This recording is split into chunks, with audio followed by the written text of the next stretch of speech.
الحمدللہ وکفا والصلاة والسلام علی عبادہ الذین اصطفیٰ، اما بعد۔ پچھلے ہفتے درس کا ناغہ رہا تھا، اس سے پہلے آپ کو یاد ہوگا کہ ہم نے پوری سورہ نبا اللہ کے فضل و کرم سے ایک ہی نشست میں پڑھ لی تھی۔ اب آج ارادہ یہ ہے کہ سورۃ النازعات ایک ہی نشست میں مکمل کر لیں۔ باقی یہ تو جیسا کہ بارہا میں نے عرض کیا ہے، اللہ کے ہاتھ میں ہے، اس کا جو فیصلہ ہوگا۔ بہرحال جس طرح پچھلی مرتبہ ہم نے سورہ نبا کی تلاوت سنی تھی، قاری محمود خلیل حسری رحمہ اللہ کی تلاوت کا جو ریکارڈ ہے اس سے، اسی طرح آج سورۃ النازعات کی تلاوت بھی آپ انہی کی زبانی سنیے۔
فأخذهم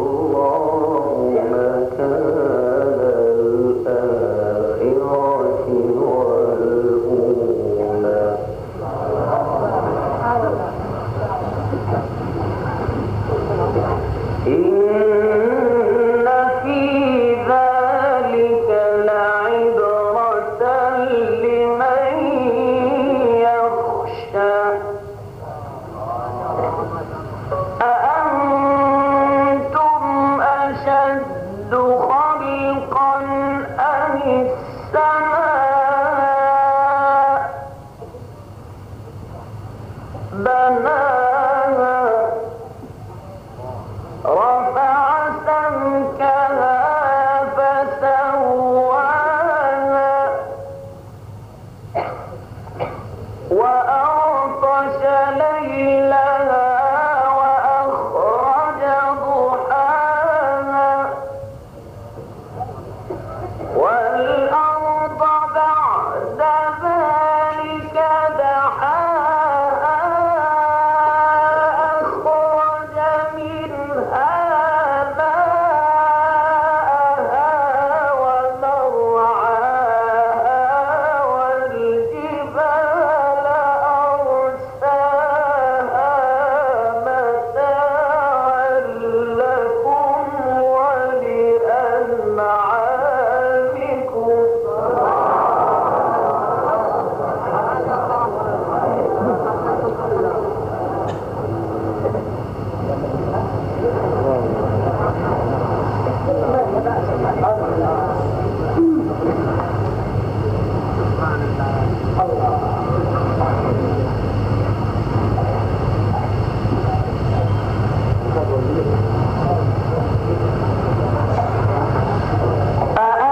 أأنتم أشد خلقا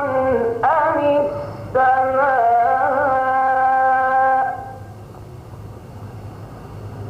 بناها رفع سمكها فسواها وأغطش ليلها وأخرج ضحاها والأرض بعد ذلك دحاها أخرج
اعوذ باللہ من الشیطان الرجیم بسم اللہ الرحمن الرحیم والنازعات غرقا والناشطات نشطا والسابحات سبحا فالسابقات سبقا فالمدبرات امرا یوم ترجف الراجفة تتبعها الرادفة صدق اللہ العظیم رب اشرح لی صدری ویسر لی امری واحلل عقدۃ من لسانی یفقہوا قولی اللہم ربنا الہمنا رشدنا واعذنا من شرور انفسنا اللہم ربنا زدنا ایمانا وہدا وعلما نافعا وعملا صالحا متقبلا آمین یا رب العالمین۔ یہ بات میں متعدد مرتبہ عرض کر چکا ہوں کہ سورہ مزمل اور سورہ مدثر کے جوڑے کے بعد قرآن حکیم میں آخر تک تمام صورتیں جوڑوں کی شکل میں ہیں۔ ان میں کوئی صورت علیحدہ انفرادی مزاج کی حامل نہیں ہے۔ سورۃ المرسلات اور سورۃ النبا ہم تفصیلاً دیکھ چکے ہیں کہ ان میں کتنی مشابہت ہے اور جوڑے ہونے کی نسبت کس درجے بتمام و کمال موجود ہے۔ اگلا جوڑا ہے یہ سورۃ النازعات اور سورہ عبس پر مشتمل ہے، اور یہ بات بھی میں نے آپ کو بتائی تھی کہ یہاں مسلسل 3 جوڑے اس طرح کے آئے ہیں کہ ہر جوڑے کی پہلی سورت کا آغاز قسموں سے ہوا ہے، لیکن ہر جوڑے کی دوسری سورت کا آغاز بغیر کسی تمہید کے، بغیر قسموں کے ہو گیا ہے۔ لا اقسم بیوم القیامہ ولا اقسم بالنفس اللوامہ، سورہ قیامہ کا آغاز قسموں سے ہوا۔ سورۃ الدہر هل اتى علی الانسان حین من الدہر لم یکن شیئا مذکورا، کوئی تمہید نہیں، کوئی قسمیں نہیں۔ پھر سورہ مرسلات آئی، والمرسلات عرفا فالعاصفات عصفا، قسمیں ہیں، بلکہ 6 آیات مشتمل ہے قسموں پر۔ اس کے بعد سورۃ النبا آئی، براہ راست بات شروع ہو گئی، عما یتساءلون عن النبأ العظیم الذی هم فیہ مختلفون۔ اب یہ تیسرا جوڑا ہے اسی مزاج کا کہ سورۃ النازعات کے آغاز میں یہ 5 آیات قسموں پر مشتمل ہیں، اور پھر عبس وتولی ان جاءہ الاعمی وما یدریک لعلہ یزکیٰ۔ اس کے بعد جو جوڑا آئے گا اس میں آپ دیکھیں گے دونوں میں تمہیدی آیات جو ہیں وہ بہت ایک دوسرے سے مشابہ ہیں۔ یہ جو جوڑا ہے سورہ نازعات اور سورہ عبس کا، اس میں کون سی چیزیں مشابہت کی ہیں اور کون سا ان کے مزاج میں تھوڑا سا فرق ہے کہ جو جوڑے ہونے کی نسبت کے اندر بہرحال موجود ہوتا ہے، تو اگرچہ تفصیلاً جب ہم پڑھیں گے تو یہ چیزیں اپنے اپنی جگہ پر زیر بحث آ جائیں گی، لیکن اس وقت نوٹ کر لیجئے۔ ایک تو سورت کی قامت جو ہے، حجم، سورۃ النازعات 46 آیات پر مشتمل ہے، سورہ عبس 42 آیات پر مشتمل ہے۔ عام طور پر جوڑوں میں آپ کو یہ ملے گا کہ پہلی سورت قدرے بڑی، دوسری سورت قدرے چھوٹی، اگرچہ استثناءات ہیں، لیکن آپ کو معلوم ہے کہ اصول یہی ہے کہ ایکسیپشنز پروو دی رول۔ عام طور پر یہی ہوگا جوڑوں میں۔ میں نے پچھلی مرتبہ مثال دی تھی کہ جیسے سورہ بنی اسرائیل، سورہ کہف 1 آیت کا فرق ہے، 111 آیات، 110 آیات، دونوں کے رکوع 12 ہیں۔ عام طور پر یہی بات آپ کو نظر آئے گی کہ ہر جوڑے میں پہلی سورت قدرے بڑی اور دوسری قدرے چھوٹی۔ سورۃ المرسلات 50 آیات پر مشتمل تھی، سورہ نبا 40 آیات پر مشتمل تھی۔ یہاں ہم دیکھ رہے ہیں کہ 46 آیات پر مشتمل ہے سورۃ النازعات، اور 42 آیات پر اگلی سورت سورہ عبس مشتمل ہوگی۔ اس میں جو سب سے بڑی مشابہت ہے وہ یہ ہے کہ اسی سائز کے حوالے سے آپ دیکھیں گے کہ سورہ نازعات میں آیت نمبر 33 اور سورہ عبس میں آیت نمبر 32 بالکل ایک آیت ہے، متاعا لکم ولانعامکم۔ یہ آیت جو ہے آیت نمبر 33 کی حیثیت سے آئی ہے بغیر کسی ایک شوشے کے فرق کے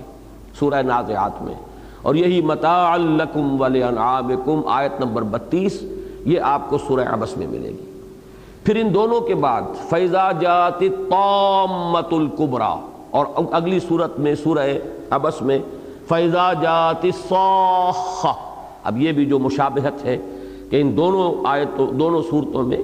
متاعا لکم ولانعامکم کے فوراً بعد قیامت کا ذکر، ایک میں اس کے لیے لفظ تامہ آیا ہے، ایک میں صاخہ آیا ہے۔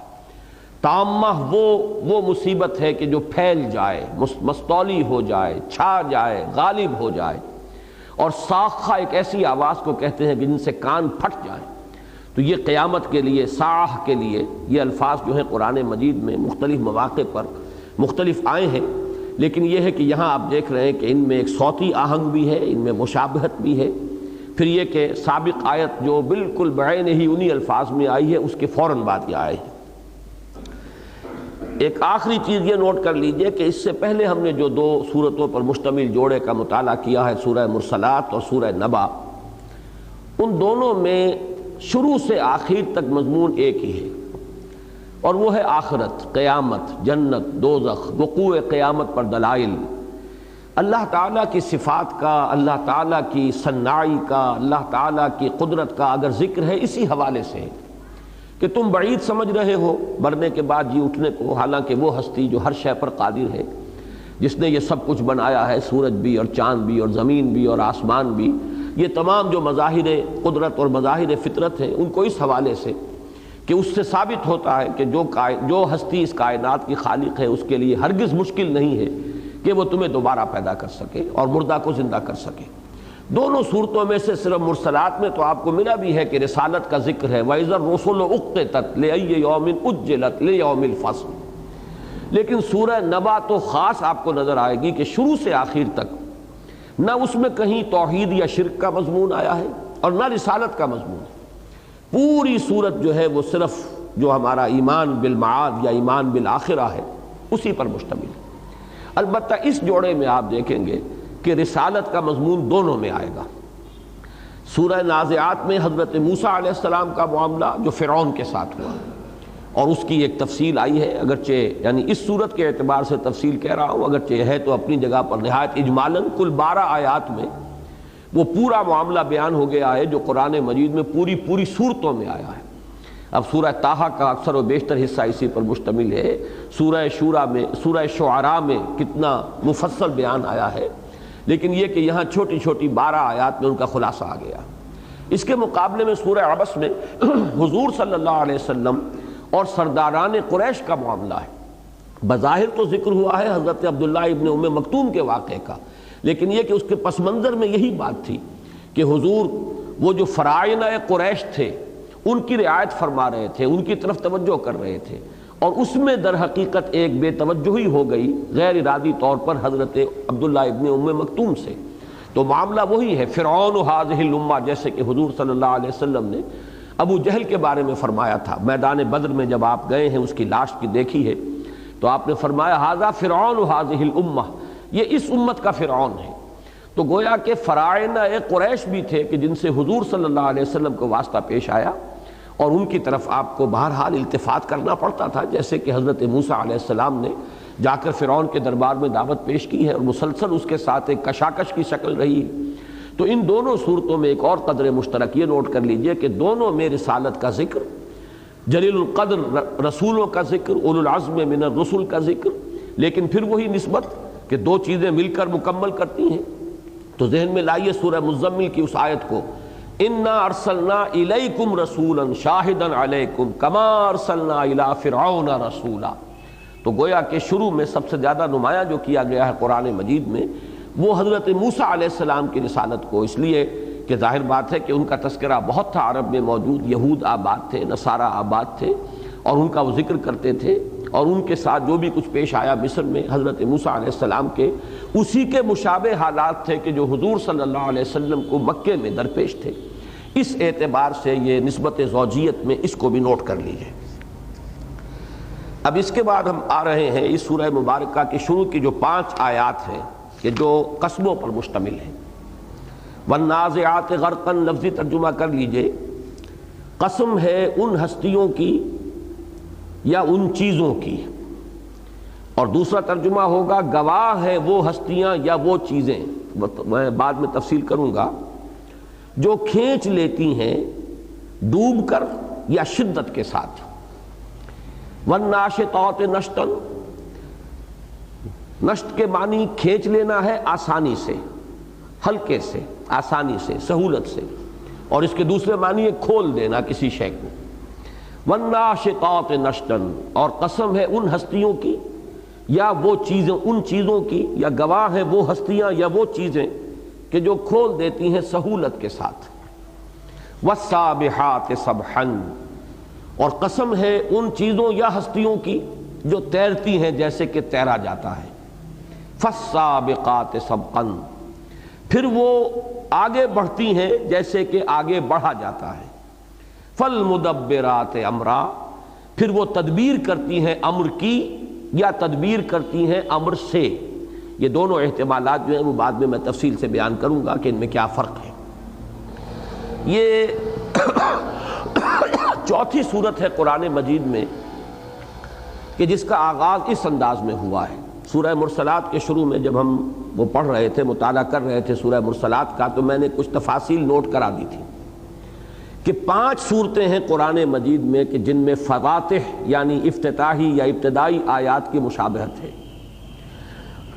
سورہ صافات، والصافات صفا فالزاجرات زجرا فالتالیات ذکرا ان الہکم لواحد۔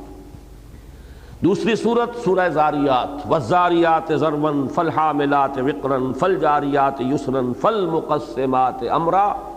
انما توعدون لصادق وان الدین لواقع۔ تیسری صورت جو حال ہی میں ہم نے پڑھی ہے، والمرسلات عرفا فالعاصفات عصفا والناشرات نشرا فالفارقات فرقا فالملقیات ذکرا عذرا او نذرا انما توعدون لواقع۔ چوتھی صورت یہ ہے، والنازعات غرقا والناشطات نشطا والسابحات سبحا فالسابقات سبقا فالمدبرات امرا۔ 5ویں صورت آئے گی آخری پارے کے تقریباً اختتام پر، والعادیات ضبحا فالموریات قدحا فالمغیرات صبحا فاثرن به نقعا فوسطن به جمعا۔ 5 صورتیں ہیں جو مشابہ ہیں اس اعتبار سے کہ ان کا آغاز ایک ہی انداز میں، ایک ہی اسلوب سے، ایک ہی قسم کی قسموں سے ہوا ہے۔ ان میں سے جہاں تک پہلی اور آخری 2 صورتوں کا تعلق ہے، سورہ صافات اور سورۃ العادیات، ان میں قسموں کے مدلول کے بارے میں کوئی اختلاف نہیں۔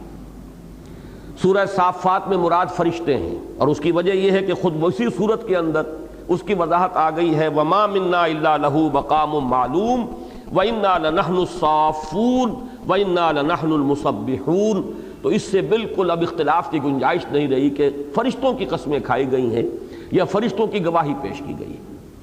اسی طریقے سے آخری صورت بھی جو ہم پڑھیں گے کچھ عرصے کے بعد، اس میں بھی کوئی اختلاف نہیں کہ اس سے مراد ہیں گھوڑے، والعادیات ضبحا فالموریات قدحا۔ ان کی بعض کیفیات سے اور ان کی وفاداری سے ایک گواہی پیش کی گئی ہے یا توجہ دلائی گئی ہے کہ وہ حیوان اپنے مالک کا کتنا وفادار ہوتا ہے، جو اس کے ذرا سے اشارے کے اوپر وہ دوڑ پڑتا ہے، سرپٹ چاہے ہانپ رہا ہو، پھر وہ دشمنوں کے اندر گھس جاتا ہے، حالانکہ اس کی کسی سے جنگ نہیں ہے، جنگ ہے تو اس کے مالک کی ہے، جھگڑا ہے تو اس کا ہے، لیکن وہ اپنی جان کی پرواہ نہیں کرتا، تیروں کی بوچھاڑ میں اپنے مالک کے حکم سے بڑھتا چلا جاتا ہے۔ ان الانسان لربہ لکنود، ذرا کبھی غور کرو، تقابل کرو، وہ کتنا وفادار ہے اپنے مالک کا، اور انسان کتنا بے وفا اور کتنی غداری کرنے والا ہے اپنے مالک کے ساتھ۔ گویا کہ یہ دونوں صورتیں جو ہے اول و آخر ان کا مضمون جو ہے توحید سے ہے، شرک کی نفی، اس لیے کہ شکر جو ہے اللہ کا وہ در حقیقت توحید کی جان ہے، اس کی جڑ ہے، اس کی بنیاد ہے۔ درمیان کی جو 3 صورتیں ہیں، سورۃ الزاریات، اس میں اگرچہ اقوال کچھ مختلف ہیں، لیکن سورہ زاریات میں بھی تقریباً اجماع ہے کہ اس سے مراد ہے ہوائیں، والزاریات ذروا فالحاملات وقرا فالجاریات یسرا فالمقسمات امرا۔ اب تفصیل میں اس وقت نہیں جا سکتا۔ البتہ یہ جو 2 صورتیں ہیں، سورۃ المرسلات، یوں سمجھیے کہ آخری صورت 29ویں پارے کی، اور پھر دوسری صورت یہ آخری پارے کی 30ویں پارے کی، ان کی قسموں کے بارے میں بہت قیل و قال ہے، بہت اختلاف ہے۔ چنانچہ پچھلی مرتبہ میں تفصیل سے بتا چکا ہوں کہ امام رازی نے سارا اجمالی جائزہ لے کر مختلف اقوال کا اور بڑی تفصیل سے انہوں نے بحث کی ہے کہ یہ بھی مراد لیا گیا ہے کہ یہ تمام قسمیں جو ہیں ایک ہی شے سے متعلق ہیں، اور یہ بھی کہا گیا ہے کہ مختلف قسموں سے مراد مختلف ہیں۔ البتہ یہ کہ اس میں ایک چیز نوٹ کر لیجئے، وہ گرامر سے متعلق ہے کہ جہاں واو آئے گا حرف عطف، وہاں امکان موجود ہوگا کہ وہ 2 چیزیں علیحدہ ہوں۔ اگرچہ یہ بھی امکان ہے کہ ایک ہی چیز کی دو شانیں یا دو کیفیات ہوں، لیکن جہاں فا آ جائے گا، فا میں ایک ہی شے کا مراد ہونا لازم ہے، اس کی مختلف شان، پھر ایسا پھر ایسا، گویا کہ وہی شے ہے کہ جس کے بارے میں مزید تفصیل آگے آ رہی ہے۔ واو کی صورت میں دونوں امکانات کہ وہی چیز اس کی مختلف صورتیں یا شکلیں یا مختلف مدارج یا مراحل، لیکن فا کی شکل میں لازماً اسی شے کی مختلف جو ہے وہ صورتیں مراد ہوں گی، جبکہ واو میں دونوں امکانات موجود ہیں۔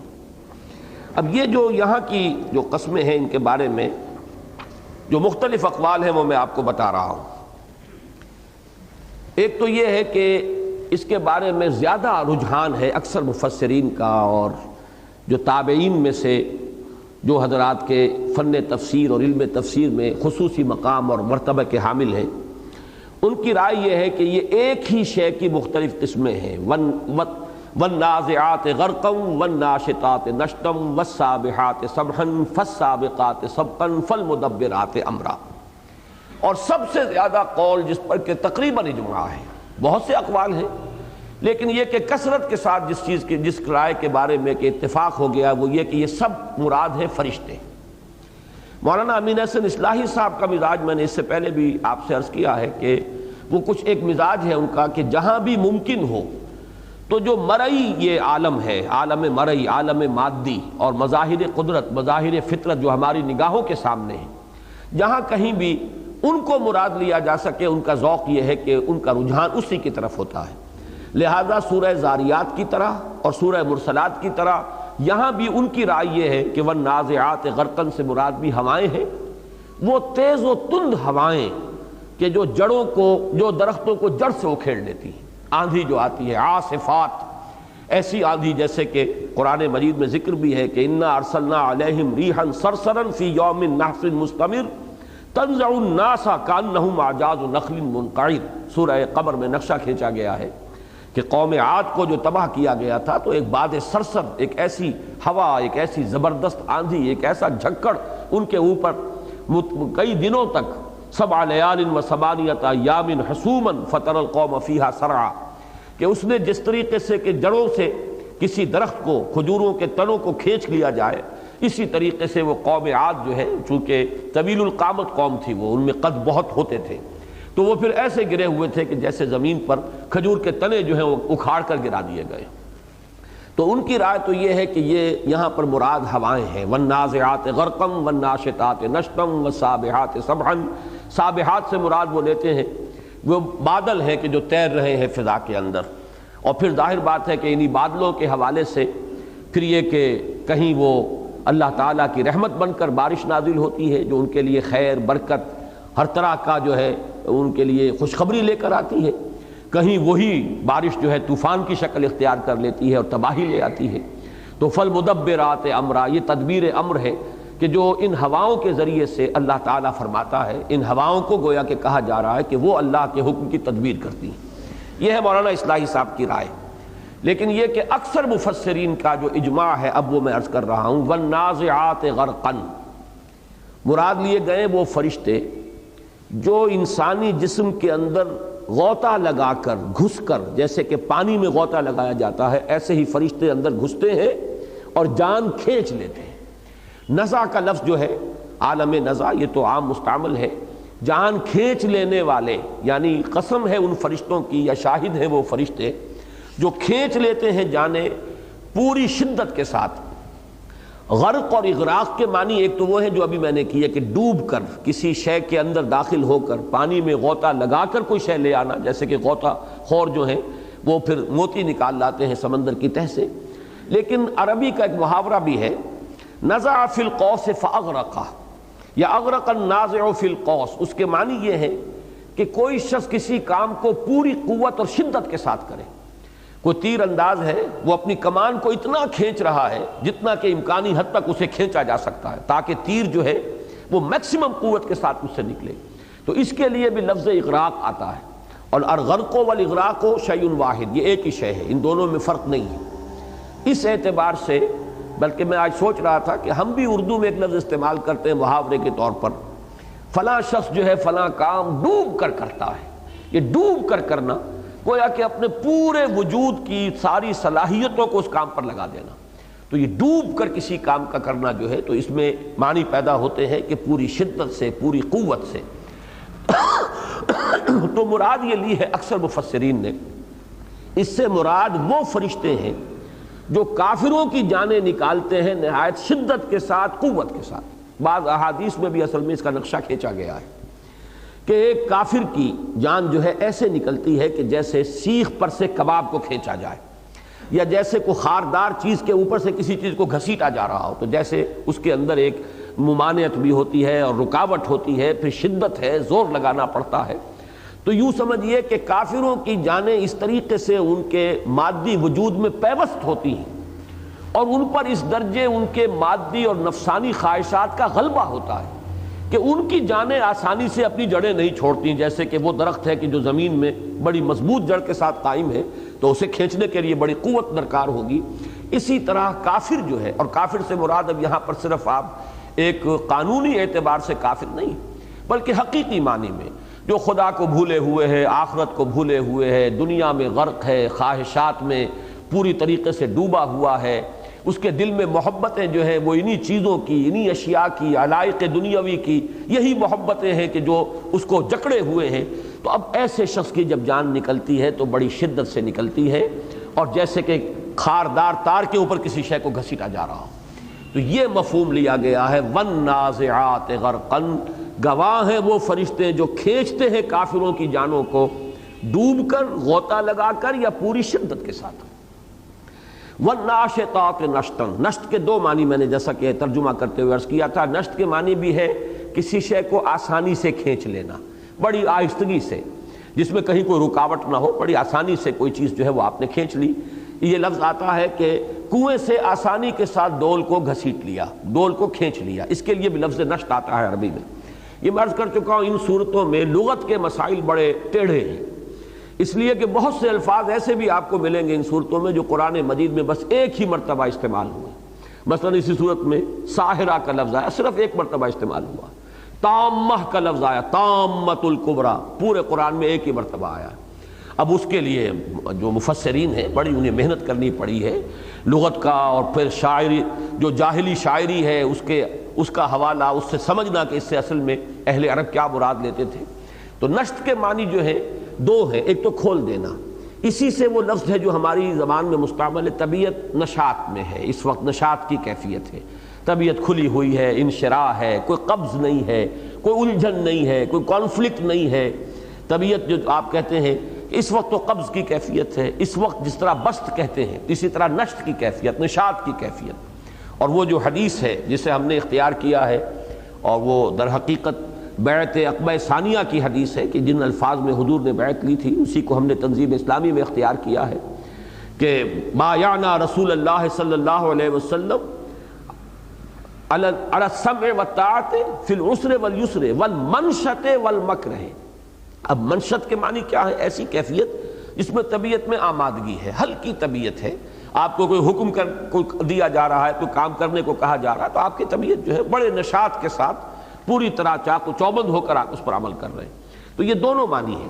تو فرمایا وَالنَّاشِطَاتِ نَشْطًا، اور گواہ ہیں وہ فرشتے یا قسم ان فرشتوں کی جو کھول دیتے ہیں آہستگی کے ساتھ یا کھینچ لیتے ہیں آہستگی سے. یہ اصل میں تقابل ہے اہل ایمان کی جانوں کا نکلنا. وہ چونکہ پہلے ہی گویا کہ تیار بیٹھے ہوتے ہیں، بہت آگے گئے، باقی جو ہے تیار بیٹھے ہیں. جیسے کہ علامہ اقبال کے اس شعر میں بھی ہے کہ نشان مرد مومن باتو گویم جو مرگ آئے تبسم بر لبے اوست. انہوں نے اپنے آپ کو اتنا جکڑا ہوا نہیں ہوتا، ان کے احساسات، ان کے جذبات، ان کے قلبی روابط اس دنیا اور اس کے علائق یا اس کے مال و اسباب کے ساتھ اتنے پیوست نہیں ہوتے کہ یہاں سے نکلتے ہوئے انہیں کوئی بڑی تکلیف ہو اور بڑا دکھ ہو، بلکہ وہ تو گویا کہ منتظر ہوتے ہیں کہ کب اللہ کی طرف سے بلاوا آئے. یہ میں نے بارہا عرض کیا ہے کہ ان کے لیے زندگی ایسٹ نہیں ہے، لائبلٹی ہے. اگر انسان آخرت پر ایمان رکھتا ہے اور اللہ پر ایمان رکھتا ہے تو یہ زندگی پر ایسٹ نہیں ہے، لائبلٹی ہے. جتنی طویل ہوگی اتنا ہی طویل حساب دینا پڑے گا، جتنی یہاں کی آسائشیں ہوں گی اتنا ہی وہاں کا حساب بھاری ہو جائے گا، جتنی یہاں دولت زیادہ ملی ہوئی ہے اتنا ہی وہاں کا حساب سخت ہو جائے گا، جتنے یہاں ہلکے پھلکے ہیں اور مختصر زندگی ہے اتنا ہی وہاں کا حساب بھی آسان ہوگا اور مختصر ہوگا۔ اس اعتبار سے لائبلٹی کہ ایک ایک سانس جو ہم یہاں لے رہے ہیں اس کا جواب دینا ہوگا۔ بلکہ مجھے وہ واقعہ یاد آیا ہے کہ نہایت ایک موقع پر جو تنگی تھی کھانے پینے کی چیزوں کی اور کئی وقت کا فاقہ تھا حضور کو بھی صلی اللہ علیہ وسلم، حضرت ابو بکر بھی آئے تو اسی کیفیت میں تھے، اندازہ ہو گیا حضور کو کہ ان پر بھی کئی وقت کا فاقہ ہے۔ پھر حضرت عمر آئے، ان کی حالت بھی یہ، تو حضور ان دونوں کو لے کر چلے اور ایک انصاری صحابی کے باغ میں پہنچ گئے۔ اب ان کے لیے گویا کہ عید ہو گئی، فوراً انہوں نے اپنے باغ سے کچھ کھجوریں کچھ انگور یہ لے کر ایک تشتری میں پیش کر دیے، پھر چھری انہوں نے اٹھائی اور بھاگے کسی جانور کو ذبح کرنے کے لیے، تاکہ وہ تو نزل ہو گیا نا، آتے ہی نزیل کو جیسے ہی وہ داخل ہوا آپ کے گھر میں یا آپ کی جگہ پر اترا تو فوراً کوئی چیز پیش کر دینا، جیسے ہمارے ہاں تصور ہے ٹھنڈے کا یا گرم کا، وہ تو آتے ہی مہمان کے سامنے پیش کی جاتی ہے۔ اب پھر ضیافت کا اہتمام بعد میں ہوتا ہے، تو حضور نے فرمایا دیکھنا کسی دودھ دینے والے جانور کو نہ ذبح کرنا۔ بہرحال کچھ وقت لگا اور وہاں پہ اس طرح سے قورمے تو پکتے نہیں تھے، جلدی سے ذبح کیا، گوشت کو بھونا انگاروں کے اوپر لا کے رکھ دیا، حضور نے کھایا، حضرت ابو بکر نے تناول فرمایا، حضرت عمر نے۔ اس کے بعد حضور نے فرمایا ایک روٹی کے ٹکڑے پر کچھ بوٹیاں رکھ کر کہ جاؤ یہ عائشہ کو دے آؤ، اسے بھی کئی وقت کا فاقہ ہے۔ اب اس کے بعد آپ نے حضرت عمر سے فرمایا عمر یہ ہیں وہ نعمتیں جن کا اللہ کے ہاں حساب دینا پڑے گا،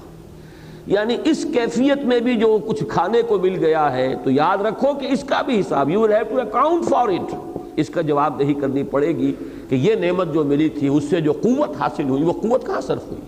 خیر کے لیے یا اپنے نفسانی صرف تقاضوں کو پورا کرنے کے لیے۔ تو یہ ہے وہ احساس، تو معلوم ہوا کہ زندگی تو پھر ایک ایسٹ نہیں ہے، لائبلٹی ہے، جواب دہی کرنی پڑے گی۔ تو لہذا صاحب ایمان گویا کہ منتظر ہوتا ہے کہ بلاوا آئے اور حاضر ہو جائے، تو ان کی جان ایسے نکالتے ہیں فرشتے کہ جیسے کہ بڑی آسانی سے، بلکہ حدیث میں تو الفاظ آئے ہیں جیسے مشکیزہ ہو جس کا کہ منہ بند کیا ہوا ہے اور ہلکے سے کوئی اس میں سے ایک قطرہ نکلے اور نیچے ٹپک جائے، یہ کیفیت ہوتی ہے۔ البتہ یہ ذہن میں رکھیے، اور یہ مفسرین نے بڑی تفصیل سے یہ بات لکھی ہے کہ اس کو ظاہری کیفیات پر محمول نہ کیجیے، یہ کوئی باطنی حقیقت ہے، ورنہ ہو سکتا ہے کہ اللہ کا کوئی نیک بندہ ہو اور اس پر نزع کی سختیاں جو ہیں وہ محسوس ہو رہی ہوں دیکھنے والوں کو، تو جو کچھ دیکھنے والوں کو نظر آ رہا ہے وہ ایک ظاہری کیفیت ہے، ایک ہے وہ باطنی نفسیاتی کیفیت۔ تو اس حدیث کا تعلق اس باطنی نفسیاتی کیفیت سے ہے، ورنہ تو یہ کہ نزع کا معاملہ جو حضور صلی اللہ علیہ وسلم پر رہا وہ بھی خاصا سخت تھا، جس پر کہ واہ بتا حضرت فاطمہ رضی اللہ تعالی عنہ بار بار چیخ اٹھتی تھی کہ اتنی سختی میرے والد پر آ رہی ہے، اتنی آپ کو مشقت جھیلنی پڑ رہی ہے، آپ کو بخار بھی سخت رہا، سر میں سخت درد رہا ہے، اور اس کیفیت میں جو ہے بار بار حضرت فاطمہ جو ہے چیخ اٹھتی تھی، اور حضور فرماتے تھے کہ بیٹی فکر نہ کرو، تمہارے باپ پر آج کے بعد کوئی سختی نہیں آئے گی، بس جو بھی سختی اور تکلیف ہے وہ اسی وقت کی ہے۔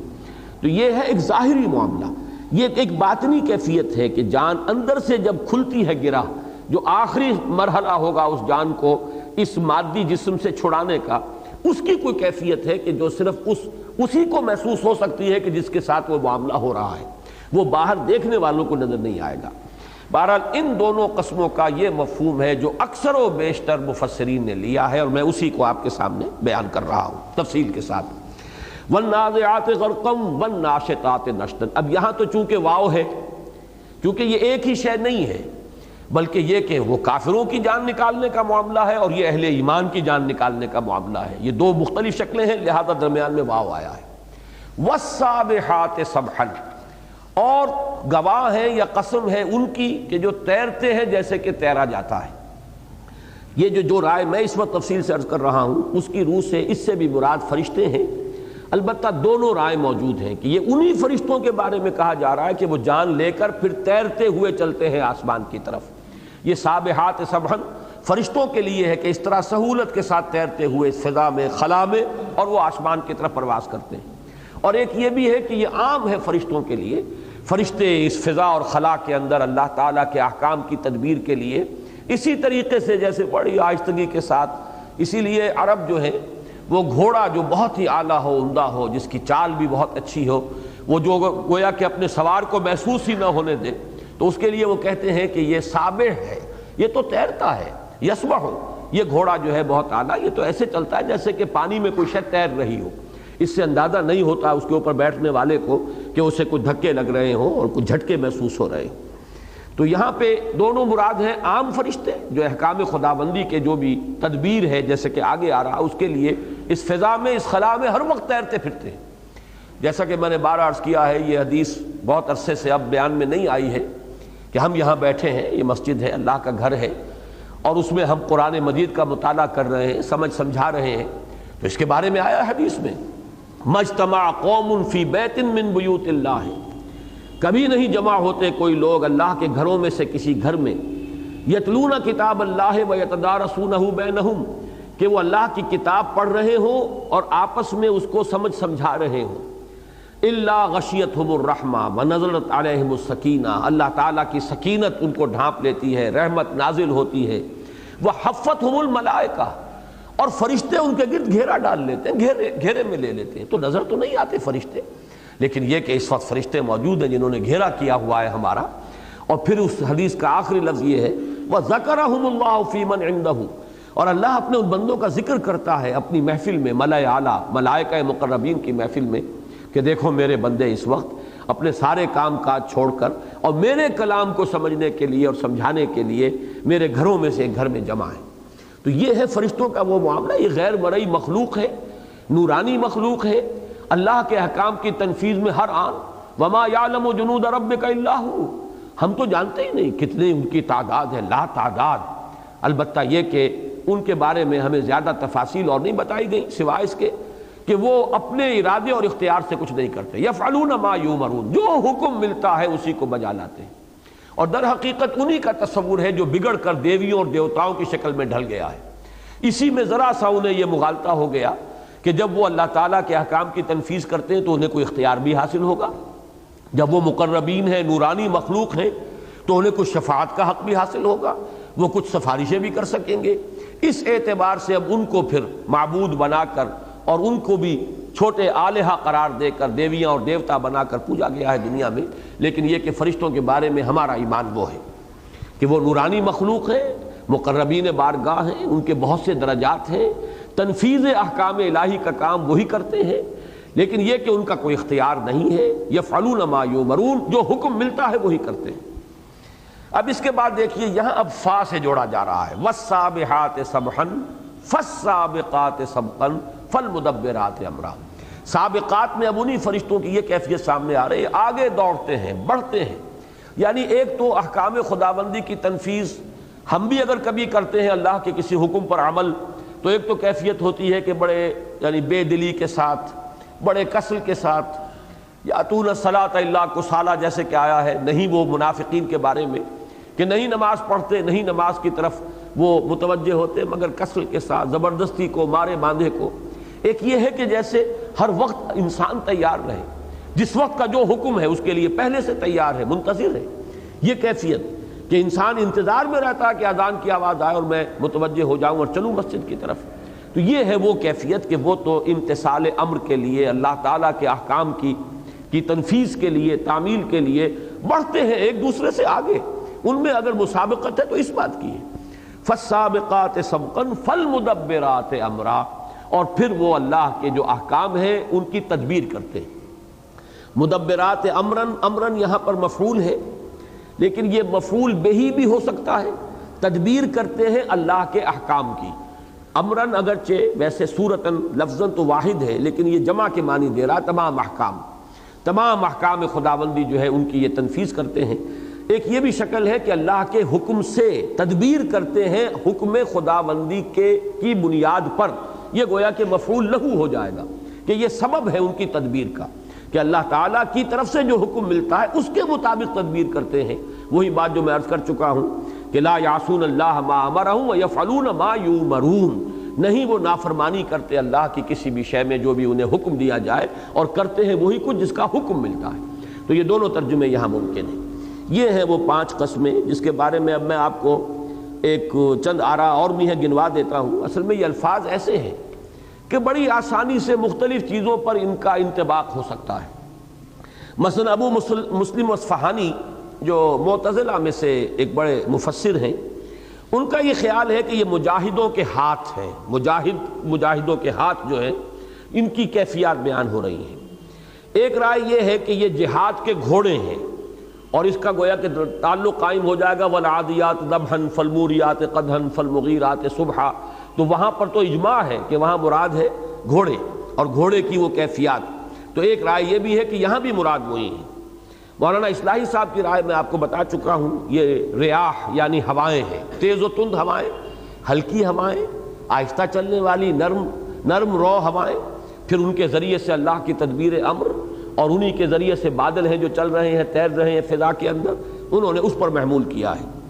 البتہ یہ کہ ایک بات میں یہ عرض کر دوں کہ یہ ارواح، روح کی جمع ارواح اور ریح جس کی جمع ریاح ہے، یہ دونوں الفاظ بہت قریب ہیں، مادہ ایک ہی ہے ان کا،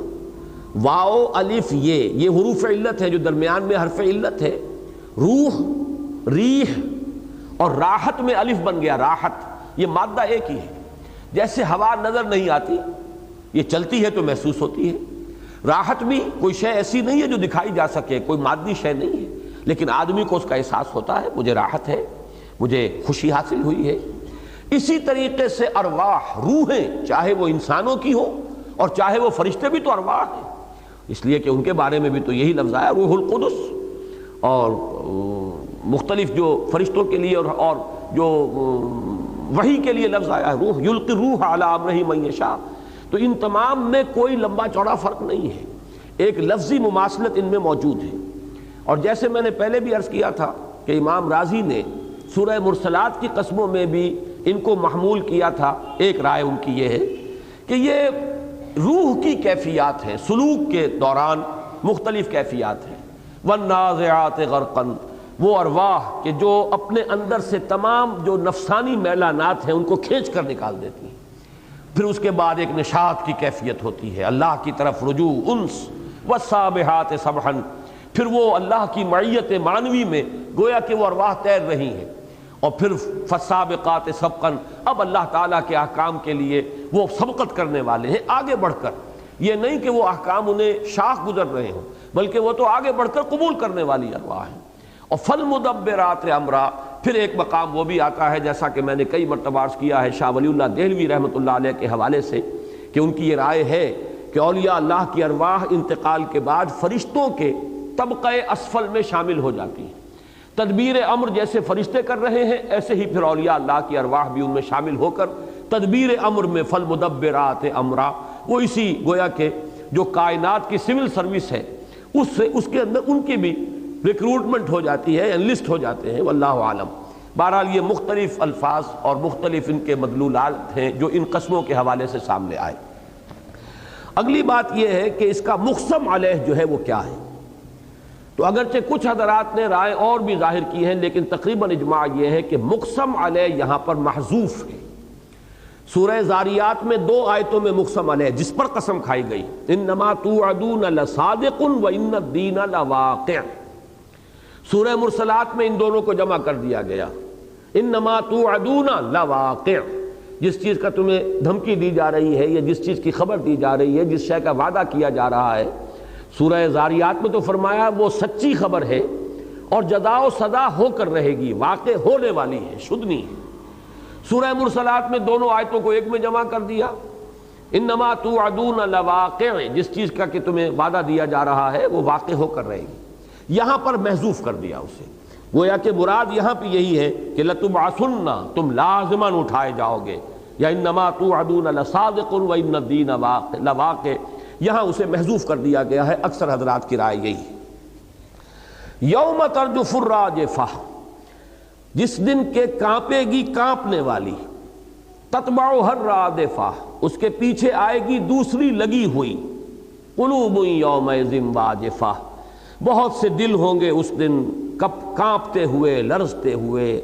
خوف سے لرزاں و ترساں، ابصارها خاشعہ، ان دلوں کی نگاہیں یا ان دل والوں کی نگاہیں جو ہیں جھکی ہوئی ہوں گی، زمین میں گڑی ہوئی ہوں گی، شرمندگی سے، خجالت سے۔ اب یہاں پر قلوب جو ہے یہاں پر آیا یوم ترجف الراجفہ، یوم یہاں پر جو منصوب ہے زبر آیا ہے اس پر، یا تو وہ جو جواب قسم محذوف ہے یہ اس کا ظرف ہے، وہ جزا و سزا کس دن ہوگی، اس کا ظہور کس وقت ہوگا، اس خبر کی صداقت کس روز ظاہر ہوگی، یوم ترجف الراجفۃ تتبعها الرادفہ۔ یا یہ ہے کہ فعل پہلے محذوف ہے، اذکروا، یاد کرو ذرا اس دن کو، یوم ترجف الراجفہ، جس دن کے کانپے گی کانپنے والی۔ اس سے مراد ہے زمین پر وہ جو زلزلہ شدید آئے گا۔ سورہ حج کے شروع میں فرمایا گیا ہے کہ ان زلزلۃ الساعۃ شیء عظیم یوم ترونہا تذہل کل مرضعۃ عما ارضعت وتضع کل ذات حمل حملها وتری الناس سکارى وما هم بسکارى ولکن عذاب اللہ شدید۔ معلوم ہوتا ہے کہ وہ الساعہ جو ہے، یہ میں کئی مرتبہ عرض کر چکا ہوں، ہم قیامت کے ایک لفظ میں بہت سے مراحل کو جمع کر دیتے ہیں، حالانکہ اس کے کئی مراحل ہیں۔ ایک مرحلہ الساعہ والساعۃ ادھیٰ وامر، وہ بہت ہی سخت وقت ہوگا، اور وہ ایک مرتبہ جب پہلی مرتبہ نفخہ صور ہوگا تو ایک زلزلہ آئے گا، بھونچال آئے گا، اس میں کچھ ہلچل پیدا ہوگی اس کائنات میں، پوری کائنات میں، یا کم سے کم یوں سمجھیے کہ یہ جو ایک نظام شمسی ہے ہمارا، جس کا کہ یہ ایک سیارہ ہے، یہ ہماری زمین بھی اسی کے گرد گھومنے والا، یہاں کوئی زلزلہ ایسا آئے گا شدید، اس لیے کہ جو فرمایا گیا سورہ قیامہ میں وَجُمِعَ الشَّمْسُ وَالْقَمَرُ، سورج اور چاند یکجا ہو جائیں گے، گویا کہ چاند جو ہے اس کو سورج کھینچ لے گا اور وہ سورج کے اندر دھنس جائے گا۔ تو اس پورے نظام شمسی کے اندر کوئی بڑا زلزلہ آئے گا اور زمین بھی کانپے گی۔ اس کا سورہ مزمل میں بھی یہ آیت جو ہے وہ آپ کو یاد ہوگی، یوم ترجف الارض والجبال وکانت الجبال کثیبا مہیلا۔ وہاں پر واضح کر دیا گیا کہ کانپنے والی کون ہے، زمین اور پہاڑ۔ یوم ترجف الارض والجبال وکانت الجبال کثیبا مہیلا، جس دن کے کانپے گی زمین اور پہاڑ، اور پہاڑ ایسے ہو جائیں گے جیسے ریت، پھسلواں ریت۔ وہ تو اس سے پہلے بھی وَإِذَا الْجِبَالُ سُيِّرَتْ آ چکا ہے، تو اسی اعتبار سے مختلف جو کیفیات ہیں بیان کی گئی ہیں، لیکن یہ کہ اس زلزلے کا نتیجہ یہ نکلے گا کہ پہاڑ ریزہ ریزہ ہو جائیں گے، ریت کی شکل بن جائیں گے، اور وہ چٹیل میدان کی طریقے سے نظر آئیں گے۔ کہیں سراب کا لفظ آیا ہے، کہیں سیرت آیا ہے، کہیں اہن المنفوش آیا ہے، مختلف الفاظ سے تعبیر کیا گیا۔ تو یہاں زمین کا وہ زلزلہ یوم ترجف الراجفہ، جس دن کے کانپے گی کانپنے والی، تتبعها الرادفہ، اس کے پیچھے آئے گی۔ رادفہ ردیف سے بنا ہے، ردفہ، ردیف اسے کہتے ہیں جو کسی شے کے ساتھ لگا ہوا ہو، جیسے کہ گھوڑے کی اوپر اگر کوئی شخص بیٹھا ہے، اس کے ساتھ ہی اس کے پیچھے کوئی اور بیٹھا ہوا ہے تو اس کا ردیف شمار ہوگا۔ اور یہ ہماری شاعری کے اندر ردیف ہے کہ اشعار ختم ہوتے ہیں جن الفاظ پر جن کے اندر کے ایک آہنگ پیدا ہوتا ہے، اس کو ردیف کہتے ہیں۔ تو رادفہ پیچھے لگی ہوئی، اس سے مراد ہے وہ نفخہ ثانیہ، جس کا نقشہ جو ہے سورہ زمر میں کھینچا گیا ہے کہ وہ نفخ فیہ اخری فاذا ھم قیام ینظرون، جب دوبارہ پھونک ماری جائے گی تو پھر وہ اچانک کھڑے ہوں گے میدان کے اندر اور وہ قیامت ہو جائے گی۔ تو وہ گویا کہ بعث بعد الموت کا مرحلہ ہے۔ ایک ہے الساعہ، ایک ہے یوم القیامہ، جس دن کے انسان کھڑے ہو جائیں گے، یوم یقوم الناس لرب العالمین۔ یہاں مراد ہے وہ الساعہ، یوم ترجف الراجفہ تتبعها الرادفہ قلوب یومئذ واجفہ، بہت سے دل ہوں گے اس دن لرزاں و ترساں، ان کے اندر خوف ہوگا اور وہ کانپ رہے ہوں گے۔ ابصارها خاشعہ، اب یہاں پر ابصارها، ہا کی ضمیر یہ تو قلوب کی طرف جا رہی ہے، لیکن یہ مجازن ان دلوں کی آنکھیں، یعنی جو دل والے ہیں ان کی آنکھیں، خاشعہ، خشع کے معنی ہے کسی شے کا جھکے ہوئے ہونا، گڑی ہوئی ہوں گی زمین میں خجالت سے، خوف سے، یہ اس کی کیفیت۔ یقولون انا لمردودون فی الحافرہ، اب یہاں پر جو یقولون ہے یہ اس وقت کا قول نہیں ہے، بلکہ اس وقت جو رد و قضا حضور کے ساتھ ہو رہی تھی، جو استہزاء کرتے تھے، مذاق اڑاتے تھے، کیا خبر دے رہے ہو محمد صلی اللہ علیہ وسلم، کیا دوبارہ ہمیں اٹھا لیا جائے گا؟ یقولون انا لمردودون فی الحافرہ، یہ کہتے ہیں کہ کیا ہمیں دوبارہ لوٹا دیا جائے گا اپنے قدموں کے بل، اپنے نقش پا کے حوالے سے۔ حافرہ کے لفظ کو یہاں سمجھ لیجئے، حفر اور حفرہ کہتے ہیں کسی گڑھے کو۔ جب گھوڑا یا اونٹ چلتا ہے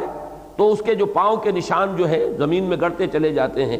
پھر اگر انہی کو نقش پا کو دیکھ کر کوئی لوٹے گا تو اسے کہتے ہیں کہ یہ اپنے ان نشان نقوش پا کے حوالے سے لوٹ رہا ہے۔ تو لوٹنے کے لیے اب یہ لفظ محاورہ بن گیا۔ اَإِنَّا لَمَرْدُودُونَ فِي الْحَافِرَةِ، کیا ہم لوٹا دیے جائیں گے پھر اپنی اسی سابق کیفیت میں؟ پھر ہم زندہ کر دیے جائیں گے؟ پھر یہ ساری کیفیات جو ہیں یہ جوں کی توں دوبارہ پیدا ہو جائیں گی؟ اَإِذَا كُنَّا عِظَامًا نَخِرَةً، ذرا ہوش کے ناخن لوگ کیا کہہ رہے ہو؟ کیا جب کہ ہم ہو جائیں گے ایسی ہڈیاں بوسیدہ گلی سڑی کھوکھری ہڈیاں، جب یہ کیفیت ہو جائے گی پھر بھی ہم اٹھا لیے جائیں گے؟ یعنی گویا کہ یہ استبعاد فوق الاستبعاد، تعجب اور اس پر مزید تعجب کہ کیا کہہ رہے ہو؟ یہ گویا کہ وہی بات ہے عما یتساءلون عن النبأ العظیم الذی ہم فیہ مختلفون کلا سیعلمون ثم کلا سیعلمون۔ جب وہ وقت آئے گا تو تمہیں سمجھ آ جائے گی، جان لوگے اس وقت۔ اس وقت تم استہزاء کر رہے ہو، تمسخر کر رہے ہو، مذاق اڑا رہے ہو، لیکن یہ کہ وہ وقت آ کر رہے گا۔ تو فرمایا کہ وہ کہتے ہیں یقولون ائنا لمردودون فی الحافرہ اذا کنا عظاما نخرہ قالوا تلک اذا کرۃ خاسرہ۔ وہ کہتے ہیں کہ یہ تو پھر ہوگا لوٹایا جانا بہت خسران والا، گھاٹے والا، یہ بڑے گھاٹے کا سودا ہوگا۔ یہ اصل میں اس کو سمجھیے کہ انداز ان کا کیا تھا، بظاہر ایک سنجیدگی سی اپنے اوپر طاری کر کے وہ یہ کہتے تھے کہ اگر واقعی ایسا ہو گیا تو پھر تو واقعی پر بڑی مصیبت آ جائے گی، کیونکہ ہم نے تو اس دوسری زندگی کے لیے کوئی سامان کیا نہیں۔ وہ آپس میں بیٹھ کر بھی گفتگو کرتے تھے کہ جو کچھ محمد کہہ رہے ہیں اگر یہ سچ نکلا تو پھر تو واقعہ یہ ہے کہ ہمارے لیے بڑی تباہی ہے۔ اس میں استہزاء کا انداز بھی ہوتا تھا، آپس میں کبھی بیٹھ کر سنجیدگی سے بھی سوچتے ہوں گے، اور حضور صلی اللہ علیہ وسلم کے سامنے اگر تذکرہ کرتے ہوں گے تو استہزاءً۔ یہ اصل میں چونکہ ایک صاحب سے واقف ہوں، وہ ملنگ قسم کے جو صوفی ہوتے ہیں، شریعت وغیرہ سے آزاد، بس وہ اپنے خیال میں خاص قسم کا ملنگی کا انداز۔ کرشن نگر میں ایک صاحب ہوتے تھے، تو ایک مجلس میں گفتگو ہو رہی تھی تو انہوں نے یہی الفاظ کہے کہ جو کچھ یہ مولوی لوگ کہتے ہیں اگر تو یہ ہو گیا پھر بڑی شامت آئے گی، پھر تو بڑی مصیبت آئے گی۔ مطلب یہ کہ یہ جو کچھ قرآن مجید میں کہا جا رہا ہے، ایک یہ خیال ہے آپ کے ہاں اچھے بھلے پڑھے لکھے لوگوں کا بھی خیال ہے۔ اسی ماڈل ٹاؤن میں ایک صاحب سے گفتگو ہوئی تھی اور عجیب مجھے اب تک یاد ہے ان کا انداز، آپ کا کیا خیال ہے؟ اللہ اتنا کریم اتنا غفور، وہ لوگوں کو آگ میں جلائے گا؟ اجی نہیں، یہ نہیں ہو سکتا۔ یہ تو ایسے ہی ہے جیسے کہ ڈرا دیا جاتا ہے، بچوں کو ڈرایا جاتا ہے بھوت سے یا کسی اور شے سے، یہ وہ صرف یہ کہ ان کو سمجھانے کے لیے، یہ کوئی ہونے والی بات نہیں ہے۔ اللہ کریم، اللہ خالق ہے انسانوں کا، اللہ تو ودود ہے، اللہ غفور ہے، اللہ تو بہت ہی رؤوف ہے، ایسی ہستی سے کیسے توقع ہو سکتی ہے؟ یہ تو صرف یہ کہ ڈرا دیا گیا ہے۔ تو اس قسم کی باتیں جو ہیں چاہے وہ شاعرانہ انداز میں کی جاتی ہوں، چاہے وہ ملنگوں کا انداز ہے، تو وہی ہے در حقیقت جو یہاں کہا جائے قالوا تلک اذا کرۃ خاسرہ۔ یہ تو انہونی بات ہے، لیکن بھائی اگر ہو گئی تو پھر واقعتاً بڑی تباہی ہے، پھر تو بڑا ہمارے لیے گھاٹے کا سودا ہو جائے گا۔ فإنما ہی زجرۃ واحدہ، فرمایا پھر وہ تو بس ہے ایک ہی ڈانٹ۔ یہ ڈانٹ وہ ہے دوسرا نفخہ جو ہے، ثم نفخ فیہ اخری فاذا ھم قیام ینظرون، پھر دوبارہ اس میں پھونک ماری جائے گی۔ پہلا نفخہ وہ ہے جس پر کہ الساعہ، وہ ہلچل، وہ زلزلہ، کتنے عرصے کے بعد؟ یہ مختلف روایات میں آتا ہے حضور سے کہ 40 برس کا وقفہ ہے ان دونوں نفخوں میں، لیکن یہ برس کون سے ہے؟ ایک دن کے بارے میں جب یہ بھی کہا گیا کہ وہ 1000 برس کا ہے، تو بہرحال ایک طویل مدت ان دونوں کے مابین حائل ہے۔ وہ ہے الساعہ، یہ ہے اب قیامہ آ رہا ہے، اس قیامت کا ذکر آ رہا ہے بعث بعد الموت کا۔ فإنما ہی زجرۃ واحدہ، تو بس وہ تو ہوگی ایک ہی ڈانٹ، وہ نفخہ ثانیہ۔ فإذا ھم بالساہرہ، تو وہ اچانک کھڑے ہوں گے ایک چٹیل میدان میں۔ یہ میں نے جیسا کہ عرض کیا تھا، ساحرہ کا لفظ آج میں نے تحقیق کی کوشش کی، اور سب سے پہلے میری کوشش ہوتی ہے کہ اگر قرآن مجید ہی میں کہیں اور وہ لفظ آیا ہو تو القرآن یفسر بعضہ بعضا کے حوالے سے اس کی حقیقت زیادہ منکشف ہو جاتی ہے، کھل جاتی ہے اس لفظ کی جو اصل باطنی حقیقت ہے۔ لیکن یہ کہ لفظ قرآن مجید میں ایک ہی مرتبہ آیا ہے، اس کا مفہوم ہے ایک ایسا چٹیل میدان، جیسے کہ سورہ طٰہٰ میں کہا گیا ہے کہ لا عوج فیہا ولا امتا، نہ اس میں کوئی ٹیڑھ ہو، نہ کوئی موڑ ہو، نہ کوئی ٹیلے ہو، چٹیل میدان۔ یہ زمین جو ہے ایسے معلوم ہوتا ہے کہ کھینچ دی جائے گی، جیسے کہ وَإِذَا الْأَرْضُ مُدَّتْ وَأَلْقَتْ مَا فِيهَا وَتَخَلَّتْ، یہ زمین کو جب کھینچا جائے گا تو ظاہر بات ہے اس کی جو موٹائی ہے وہ کم ہوگی، اور اس کے اندر جو خزانے ہیں وہ خود باہر نکل آئیں گے۔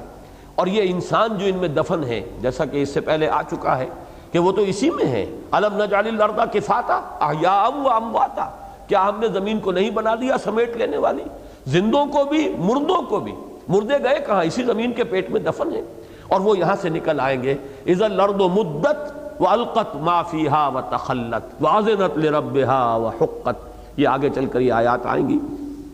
تو فرمایا ساحرہ، اس میدان زمین کو ایسے کر دیا جائے گا، پہاڑ ریزہ ریزہ ہو جائیں گے، چلیں گے، وہ سراب کے مانند ریتلی ایک کیفیت بن جائیں گے، کسیبم مہیلا ہو جائیں گے. لہذا اب نہ کوئی اونچان ہے، نہ نیچان ہے، نہ کہیں کوئی موڑ ہے، نہ کوئی تنگ وادی ہے، بلکہ ایک سیدھا چٹیل میدان، اس میں سب کے سب کھڑے ہوں گے. یہی نقشہ ہے جو سورہ زمر میں کھینچا گیا. ثم نفخ فیہ اخری فاذا ہم قیام ینظرون. اچانک حالت یہ ہوگی کہ وہ کھڑے ہوں گے اور دیکھ رہے ہوں گے. بلکہ اس میں نقشہ ہو سکتا ہے کہ ان میں جو کافر ہوں گے وہ تو ہکا بکا ہو کر رہ جائیں گے، یہ ہمارے ساتھ ہوا کیا ہے، کہاں ہم آ گئے، جیسے کہ سورہ یاسین میں نقشہ کھینچا گیا ہے. لیکن یہ کہ اہل ایمان کے چہرے جو ہیں تر و تازہ ہوں گے. وہ اس امید میں تھے کہ ایک وقت آئے گا کہ ہمیں خلعتوں سے نوازا جائے گا، اللہ تعالیٰ کا انعام ہوگا. تو وہ نقشہ جو ہے سورۃ الفجر میں جا کر آ جائے گا بڑی تفصیل کے ساتھ. فَإِنَّمَا هِيَ زَجْرَةٌ وَاحِدَةٌ فَإِذَا هُمْ بِالسَّاهِرَةِ. اب آ رہا ہے وہ حضرت موسیٰ اور فرعون کا معاملہ. هَلْ أَتَاكَ حَدِيثُ موسیٰ، کیا تمہارے پاس آ چکی ہے خبر موسیٰ کی؟ اب یہ نوٹ کیجئے، جیسا کہ میں نے عرض کیا، حضرت موسیٰ کے حالات و واقعات قرآن مجید میں سب سے زیادہ کثرت کے ساتھ آئے. ہم استثناءً تو کہتے ہیں حضور کا تذکرہ کرتے ہیں، وہ اس اعتبار سے کہ ایک پہلو سے یہ کہا جا سکتا ہے کہ پورا قرآن حضور کی سیرت ہے. اب سورہ آل عمران ہے تو غزوہ احد ہے، سورہ انفال ہے تو غزوہ بدر کا گویا کہ ایک باب ہے، اور سورہ توبہ ہے تو اس میں گویا کہ غزوہ تبوک کے حالات ہیں. تو یہ کہا جا سکتا ہے کہ پورا قرآن ایک اعتبار سے حضور کی سیرت بن جائے گی. اگر اسے ترتیب نزولی سے مرتب کر دیا جائے تو وہ گویا کہ سیرت بن جائے گی محمد الرسول اللہ صلی اللہ علیہ وسلم. لیکن یہ کہ بہرحال صراحتاً حضور کا ذکر قرآن مجید میں جتنا ہے میں اس کے ساتھ تقابل کر رہا ہوں، تو معلوم ہوتا ہے کہ حضرت موسیٰ علیہ السلام کا ذکر اس سے کہیں زیادہ ہے قرآن مجید میں. صراحتاً کہہ رہا ہوں. ایک ہے یہ کہ پورے قرآن کو آپ لیجئے تو وہ حضور کی سیرت بن جاتی ہے، پھر تو حضرت موسیٰ علیہ السلام کا ذکر جو ہے وہ بہت کم رہ جائے گا، جس لیے کہ حضرت موسیٰ علیہ السلام کا ذکر 1/13 قرآن ہے. 500 سے زائد آیات ہیں قرآن مجید کے اندر جو حضرت موسیٰ علیہ السلام کے حالات پر مشتمل ہے. پھر ان کے بچپن کے واقعات، ان کی والدہ کو جو وحی کی گئی، پھر جس طریقے سے کہ وہ دریا میں ایک صندوق میں بند کر کے ڈالے گئے، پھر انہیں نکالا گیا ہے، پھر انہوں نے بچپن کے اندر جس طرح پرورش پائی ہے، یہ سارے حالات. جبکہ نبی اکرم صلی اللہ علیہ وسلم کے یہ حالات تو ہمارے پاس اگر ہیں بھی تو وہ روایات ہمارے پاس ہیں، اور وہ روایات بھی ان میں سے اکثر و بیشتر جو ہیں وہ مستند اس معنی میں نہیں ہے کہ ان پر پورا اعتماد کیا جا سکے روایت کے اعتبار سے. شروع کے حالات حضور صلی اللہ علیہ وسلم کی حیات طیبہ کے وہ اتنے واضح ہمارے سامنے نہیں ہیں جتنے واضح حضرت موسیٰ علیہ السلام کے. بہرحال حضرت موسیٰ علیہ السلام کا ذکر قرآن مجید میں بکثرت آیا ہے. اب اس میں بڑی طویل بحثیں بھی ہیں، اور یہاں جیسا کہ میں نے عرض کیا تھا 12 آیات میں اس کو سمو لیا گیا. هل اتاک حدیث موسیٰ، کیا پہنچ گئی تمہارے پاس خبر موسیٰ کی، یعنی حالات موسیٰ کے، ان کے واقعات. اذ ناداہ ربہ بالواد المقدس طویٰ، جبکہ پکارا انہیں ان کے رب نے اس وادی مقدس میں جس کا نام طویٰ ہے. یہ وادی سینا، صحرائے سینا جو ہے اس میں وہ پہاڑ کوہ طور اور اسی کے سائد جس کو کہا گیا کہیں پر اسے ایمن سے تعبیر کیا گیا ہے، وادی الایمن. لیکن یہ کہ وہ جگہ ہے جہاں کہ وہ واپس جا رہے تھے اپنی اہلیہ کو لے کر، اور واپس مصر کی طرف سفر کر رہے تھے، جبکہ انہیں بلایا گیا، پکارا گیا، اور دور سے انہوں نے آگ دیکھی، سخت سردی تھی، تو اپنی اہلیہ سے، گھر والوں سے کہا کہ آپ لوگ یہاں ٹھہرے، میں دیکھتا ہوں شاید کہیں راستہ بھی ممکن ہے، محسوس ہوتا ہے کہ بھول گئے ہوں، میں جاتا ہوں، آگ مجھے نظر آئی ہے تو مجھے یا تو وہاں سے کچھ آگ مل جائے گی، میں لے آؤں گا کوئی چنگاری تاکہ آگ جلائیں، آپ لوگ تاپ سکیں، اس سردی سے کچھ بچیں. دوسرے یہ کہ ہو سکتا ہے وہاں سے مجھے کوئی راستہ جو ہے اس کے بارے میں رہنمائی مل جائے. لیکن وہاں جب پہنچے ہیں تو وہاں آپ کو وہ پورے جو واقعات تفصیل سے قرآن مجید میں آئے ہیں کہ اللہ تعالیٰ نے پکارا انہیں. سورہ طٰہٰ میں اس کا نقشہ جو ہے بہت ہی خوبصورت نقشہ کھینچ دیا گیا ہے. اذ ناداہ ربہ بالوادی المقدس طویٰ اذهب الی فرعون انہ طغیٰ، جاؤ فرعون کی طرف، وہ بہت سرکش ہو گیا. یہ لفظ جو ہے نوٹ کر لیجئے، یہاں پر آگے بھی آئے گا فَأَمَّا مَنْ طَغَىٰ وَآثَرَ الْحَيَاةَ الدُّنْيَا فَإِنَّ الْجَحِيمَ هِيَ الْمَأْوَىٰ۔ تو طغیان یہ ہے کہ اپنی حد سے بڑھ جانا۔ دریا ایک خاص حد تک ہے تو وہ گویا کہ اپنی حد میں بہہ رہا ہے، اس سے نکل آیا، اب یہ طغیانی ہے۔ إِنَّهُ طَغَىٰ، وہ بہت سرکش ہو گیا ہے۔ فَقُلْ هَلْ لَكَ إِلَىٰ أَن تَزَكَّىٰ وَأَهْدِيَكَ إِلَىٰ رَبِّكَ فَتَخْشَىٰ، تو کہو اس سے جا کر، اور سورہ طٰہٰ میں آیا ہے کہ نرمی سے کہو، چاہے کتنا ہی وہ سرکش ہے لیکن جا کر جو بات پہلے کرنی ہے وہ نرمی کے ساتھ کرنی ہے۔ کوشش کرو کہ وہ راہ ہدایت کو اختیار کر لے، سیدھے راستے پر آ جائے۔ تو فرمایا کہ اس سے جا کر کہو هَلْ لَكَ إِلَىٰ أَن تَزَكَّىٰ۔ اب یہ محاورے کا انداز ہے، کیا تمہیں کوئی تمہارا ارادہ ہے، کیا ہے تمہیں یہ خیال لاحق ہے، کوئی ارادہ ہے، کوئی تمہاری نیت ہے کہ تم تزکیہ حاصل کرو، تزکا، تاکہ تم پاک ہو جاؤ۔ اب پاک سے در حقیقت لفظ اس کے برعکس جو کیفیت ناپاکی اس کا تصور ذہن میں نہ لائیے، مراد یہ ہے کہ وہ کیفیات حاصل کر سکو کہ جو انسان کے اندر اعلیٰ سے اعلیٰ صفات ہونی چاہیے۔ تزکیہ کے معنی یہی ہے کہ کسی شے کی ترقی اور تدریجاً اپنے نقطۂ عروج تک پہنچنے میں جو موانع ہیں، جو رکاوٹیں، ان کو دور کر دیا جائے تاکہ وہ پروان چڑھے اور وہ اپنے نقطۂ عروج کو پہنچ جائے۔ جیسے کہ ایک باغبان جو ہے وہ اپنے باغ میں داخل ہوتا ہے، وہ دیکھتا ہے کہ کچھ پودے اس نے لگائے ہیں، وہ پودے جو پھل والے ہوں یا پھول والے ہوں، وہ چاہتا ہے کہ پروان چڑھے، یہ پودا ذرا بڑا ہوگا، جوان ہوگا، اس میں پھل لگے گا، یا یہ پودا جو ہے یہ پھول دے گا۔ لیکن وہ دیکھتا ہے کہ کچھ جھاڑ جھکاڑ بھی ادھر ادھر اگ آیا ہے، جو زمین سے جو اس کی قوت نمو ہے وہ کھینچ رہا ہے، ہوا سے بھی آکسیجن جو ہے وہ جذب کر رہا ہے، تو وہ کھرپا ہاتھ میں لیتا ہے اور تمام چیزوں کو اکھاڑ کر پھینک دیتا ہے۔ یہ تزکیہ ہے۔ تو تزکیہ یہ ہے کہ انسان جس مقام بلند پر اس کی تخلیق ہوئی ہے، لقد خلقنا الانسان فی احسن تقویم، اس تک وہ بالفعل رسائی حاصل کرے، وہ مقام کے جو مسجود ملائک ہونے کا مقام ہے، بلند ترین مقام ہے جس پر اللہ نے انسان کو تخلیق فرمایا۔ تو تم چاہتے ہو، تمہارا ارادہ ہے،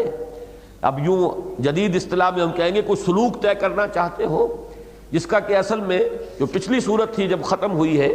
تو وہ اس اعتبار سے یعنی کچھ مضمون پچھلی سورہ عما یتساءلون کا کچھ رہ گیا جس کو کہ اس کا حق ادا نہیں ہو سکا تھا۔ فمن شاء اتخذ الی ربہ مآبا، جو کوئی چاہے اپنے رب کی طرف راستہ اختیار کر لے۔ زندگی تو اصل میں اسی لیے ہے، یہ ہمیں بہت بلندی پر تخلیق فرما کر بہت پستی میں ڈال دیا گیا، ثم رددناہ اسفل سافلین۔ اب یہ ہے کہ اللہ کا قرب حاصل کرنا، تقرب بالفرائض، تقرب بالنوافل، جو چاہے اپنے رب کی طرف راستہ اختیار کر لے، یعنی وہ راستہ اختیار کر لے کہ جو اس کو پروردگار کی اس جنت میں جسے اللہ نے اپنی طرف منسوب کیا، وادخلی جنتی، اور ھذا صراط علی مستقیم، یہ راستہ ہے جو سیدھا تمہیں میرے تک لے آئے گا، مجھ تک لے آئے گا۔ لقاء اللہ، اللہ سے ملاقات کی اگر خواہش ہے، وہی بات یہاں کہی جا رہی ہے، قل هل لک الی ان تزکا، کوئی ہے تمہارے اندر یہ خیال کہ تم تزکیہ حاصل کرو، پروان چڑھو، ان صفات اعلیٰ کو حاصل کرو کہ جو اللہ چاہتا ہے کہ تمہارے اندر پیدا ہو۔ وَأَهْدِيَكَ إِلَىٰ رَبِّكَ فَتَخْشَىٰ، اور یہ کہ میں تمہاری رہنمائی کروں تمہارے رب کی طرف۔ مراد کیا ہے؟ رب کی معرفت، رب کی صفات، رب کے اسماء، رب کی شانیں، ان سے متعارف کراؤں۔ اجمالی طور پر اللہ کو مان لینا یہ تو بہت آسان ہے، لیکن جیسے جیسے اللہ کی معرفت میں انسان آگے بڑھتا ہے اتنا ہی اس میں خشوع پیدا ہوگا، اتنا ہی تذلل پیدا ہوگا، اتنا ہی اس پر توکل پیدا ہوگا، اور باقی تمام اسباب پر سے توکل ہٹتا چلا جائے گا، یہ اس کی رضا کے ساتھ راضی رہنے کی کیفیت پیدا ہوگی۔ تو ہمارے ہاں عام طور پر جو ہے وہ ایک لفظی ایمان، بس مان لیا اللہ کو، آمنت باللہ کما ہوا باسمائہ و صفاتہ، ٹھیک ہے، ایمان کی شرط تو پوری ہو گئی، مسلمان کہلانے کا ایک شخص مستحق ہو گیا، لیکن فیصلہ کن چیز جو ہے وہ تو معرفت ہے۔ کتنا کچھ پہچانا ہے آپ نے رب کو، کتنی کچھ عظمت کا اندازہ ہوا ہے، کتنی اس کی قدرت کے بارے میں انکشاف ہوا ہے آپ کے ذہن پر، اس کے علیم بکل شیء، بکل شیء علیم ہونے کا کتنا کچھ تاثر ہے کہ جو قلب پر قائم ہوا، اس کو ہے جس کو ہم اجمالاً کہتے ہیں معرفت رب۔ وَأَهْدِيَكَ إِلَىٰ رَبِّكَ، اور تمہاری رہنمائی کروں تمہارے رب کی طرف، یعنی اس کی معرفت کے حصول میں میں تمہاری مدد کروں۔ کہ تمہارے قلب پر اللہ کی عظمت کا حقیقی نقش قائم ہو جائے۔ اب اسی کے حوالے سے دیکھیے فتخشا، یہاں پر لفظ جو آ رہا ہے تاکہ تمہارے اندر خشیت پیدا ہو، جتنی معرفت ہوگی اتنی خشیت ہوگی۔ بلکہ مجھے وہ شعر یاد آ رہا ہے کہ عرش کی یہ بلندیاں فرش کی پستیوں سے ہیں، ان کا غرور دیکھ کر ہو گئے خاکسار ہم۔ اس کو ذرا دوسرے معنی میں شعر کو لیجئے، جتنا کسی شے کی عظمت کا خیال ہوگا اتنے ہی آپ کے اندر عجز اور تذلل کی کیفیت پیدا ہوگی۔ اگر اس کی عظمت اس درجے منکشف ہی نہیں ہوئی تو آپ کے اندر بھی جتنی تذلل کی کیفیت ہونی چاہیے پیدا نہیں ہوگی۔ تو معرفت کے حوالے ہی سے در حقیقت ہے کہ اسی نسبت سے انسان کے اندر خشیت، خشوع، خضوع، تذلل، عاجزی، یہ کیفیات پیدا ہوتی ہیں، اور یہ ہے اصل مطلوب کے بندے کے اندر۔ اسی لیے میں نے لفظ سلوک استعمال کیا تھا۔ حل لک الی ان تزکا، تم چاہتے ہو، کوئی ارادہ ہے، کوئی نیت ہے۔ یہ چیزیں انسان کے اندر دبی ہوئی رہتی ہیں۔ برے سے برے انسان کے اندر بھی جب ہم یہ مانتے ہیں کہ ضمیر نامی ایک شے ہے، اس کا نفس امارہ بھی ہے اور اس کا نفس لوامہ بھی ہے، وہ بھی ہے جو ملامت کرتا رہتا ہے، یہ تم کیا کر رہے ہو، یہ غلط کر رہے ہو، یہ تم صحیح راستے پر نہیں ہو، تمہیں سیدھے راستے پر چلنا چاہیے۔ لیکن یہ کہ انسان کے اندر سے وہ ارادہ قوی ہو جائے اتنا کہ پھر وہ غلط چیزوں کو چھوڑ کر صحیح راستے کو اختیار کرنے پر عملاً آمادہ ہو جائے، یہ ہے در حقیقت فیصلہ کن چیز۔ ورنہ برے سے برے آدمی کو بھی اس کا ضمیر جو ہے ملامت کرتا ہے، اور برے سے برے آدمی کے اندر کبھی نہ کبھی تو خواہش پیدا ہوتی ہے کہ میں بھی درست ہو جاؤں، سنور جاؤں، اعلیٰ صفات، اعلیٰ مقامات، اپنے رب کے ہاں اپنا کوئی مقام اور مرتبہ میں بنا لوں، کوئی ٹھکانہ بنا لوں۔ من شاء اتخذ الی ربہ مآبا، کوئی ٹھکانہ میرا اپنے رب کے پاس بن جائے، یہ خواہش تو ہوتی ہے۔ لیکن اصل میں فیصلہ کن چیز ہے ارادہ، اس ارادے کی طرف اشارہ کیا جا رہا ہے۔ اور سلوک میں آپ کو معلوم ہے پہلی شے ارادہ ہوتی ہے۔ کسی کا مرید ہو جانا، یہ اس کا تصور ہمارے ہاں ذہنوں میں کچھ اور ہے۔ مرید کے لفظی معنی ارادہ کرنا۔ جس شخص کے اندر ارادہ پیدا ہو گیا ہے کہ مجھے ابھرنا ہے، اٹھنا ہے، یہ اپنے مادی وجود سے ذرا بلند تر زندگی بسر کرنی ہے، یہ دنیا اور جو بھی تعلقات دنیا، علائق دنیاوی ہیں، دنیا میں رہوں گا لیکن دنیا سے بالا تر ہو کر رہوں گا، بازار سے گزرا ہوں، خریدار نہیں ہوں۔ یہ اگر کیفیت پیدا ہو جائے تو پھر وہ کسی کی طرف رجوع کرتا ہے، کوئی اللہ کا بندہ جو پہلے اس راستے پر کچھ منزلیں طے کر چکا ہو، اس کا قرب ہو، اس کے ذریعے سے انسان جو ہے اپنی قوت ارادی کو تقویت پہنچاتا ہے۔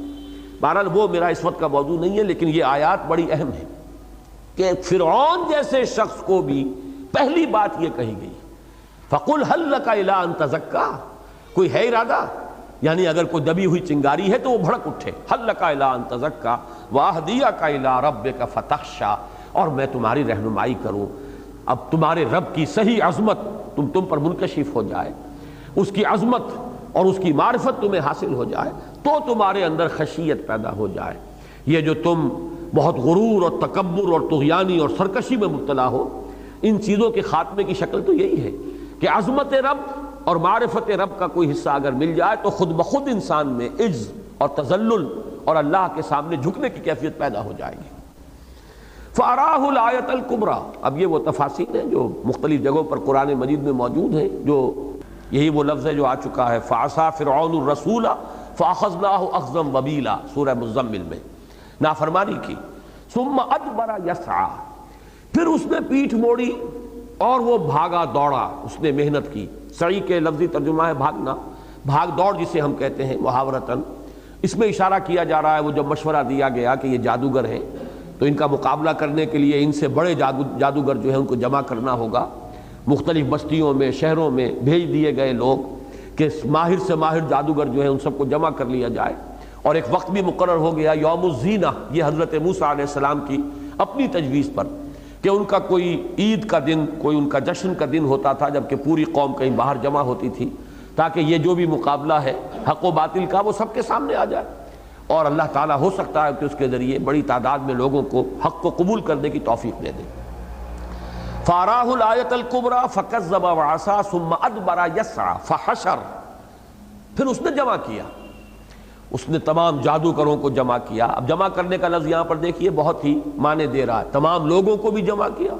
أَن يُحْشَرَ النَّاسُ ضُحًى، یہ حضرت موسیٰ علیہ السلام کے الفاظ ہیں سورہ طٰہٰ میں، سب لوگوں کو جمع کر لیا جائے یوم الزینہ، صبح کے وقت جو ہے، جیسے صبح کا ابتدائی وقت ہوتا ہے، دھوپ نکل گئی ہے، روشنی ہو گئی ہے، زیادہ تمازت بھی نہ ہو، اس وقت سب کو جمع کر لو۔ پورا شہر جو ہے وہ ٹھٹ کے ٹھٹ جمع ہے۔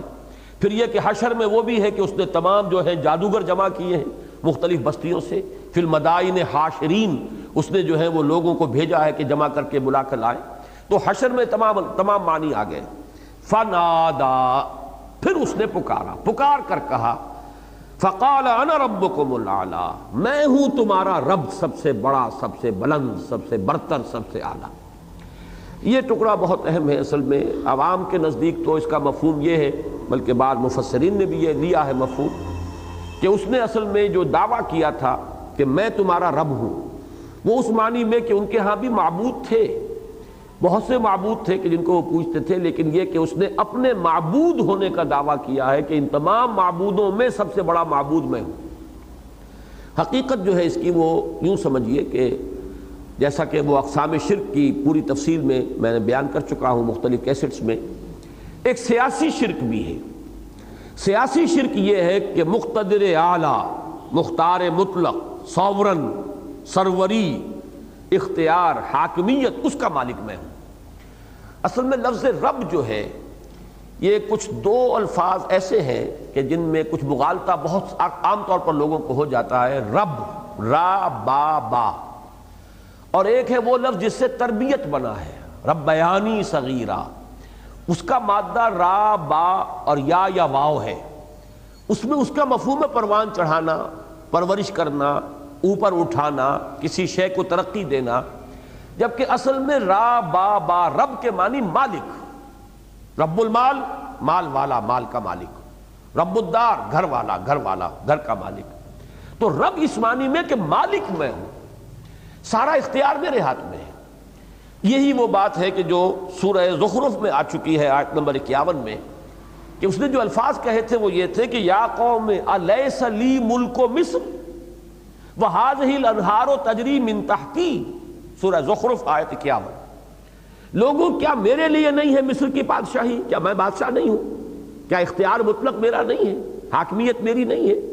اور یہ نہریں میرے نیچے بہہ رہی ہیں۔ میرے نیچے کا مطلب یہ نہیں ہے کہ کوئی اسی کے نیچے وہ نہریں بہہ رہی تھیں، یعنی میرے زیر انتظام، میرے زیر اختیار۔ نیل سے پانی لینا اور اس میں سے نکال کر، جیسے کہ آج کل بھی آپ دیکھتے ہیں پہاڑی علاقوں کے اندر اس طرح کی نہریں تو نہیں ہوتی، لیکن لوگ جو ہے وہ نکال لیتے ہیں، ذرا بلندی کے اوپر سے پانی لے گئے اور اس کے ذریعے سے جو ہے وہ اپنی زمینوں کو سیراب کر رہے ہیں۔ تو نیل سے پانی لینے کا اختیار میرے پاس ہے کہ جس کو چاہوں دوں، جس کو چاہوں مت دوں۔ یہ مختار مطلق ہونے کا دعویٰ تھا کہ جو آج بھی دنیا کے اندر چلا آ رہا ہے، صرف فرق یہ ہے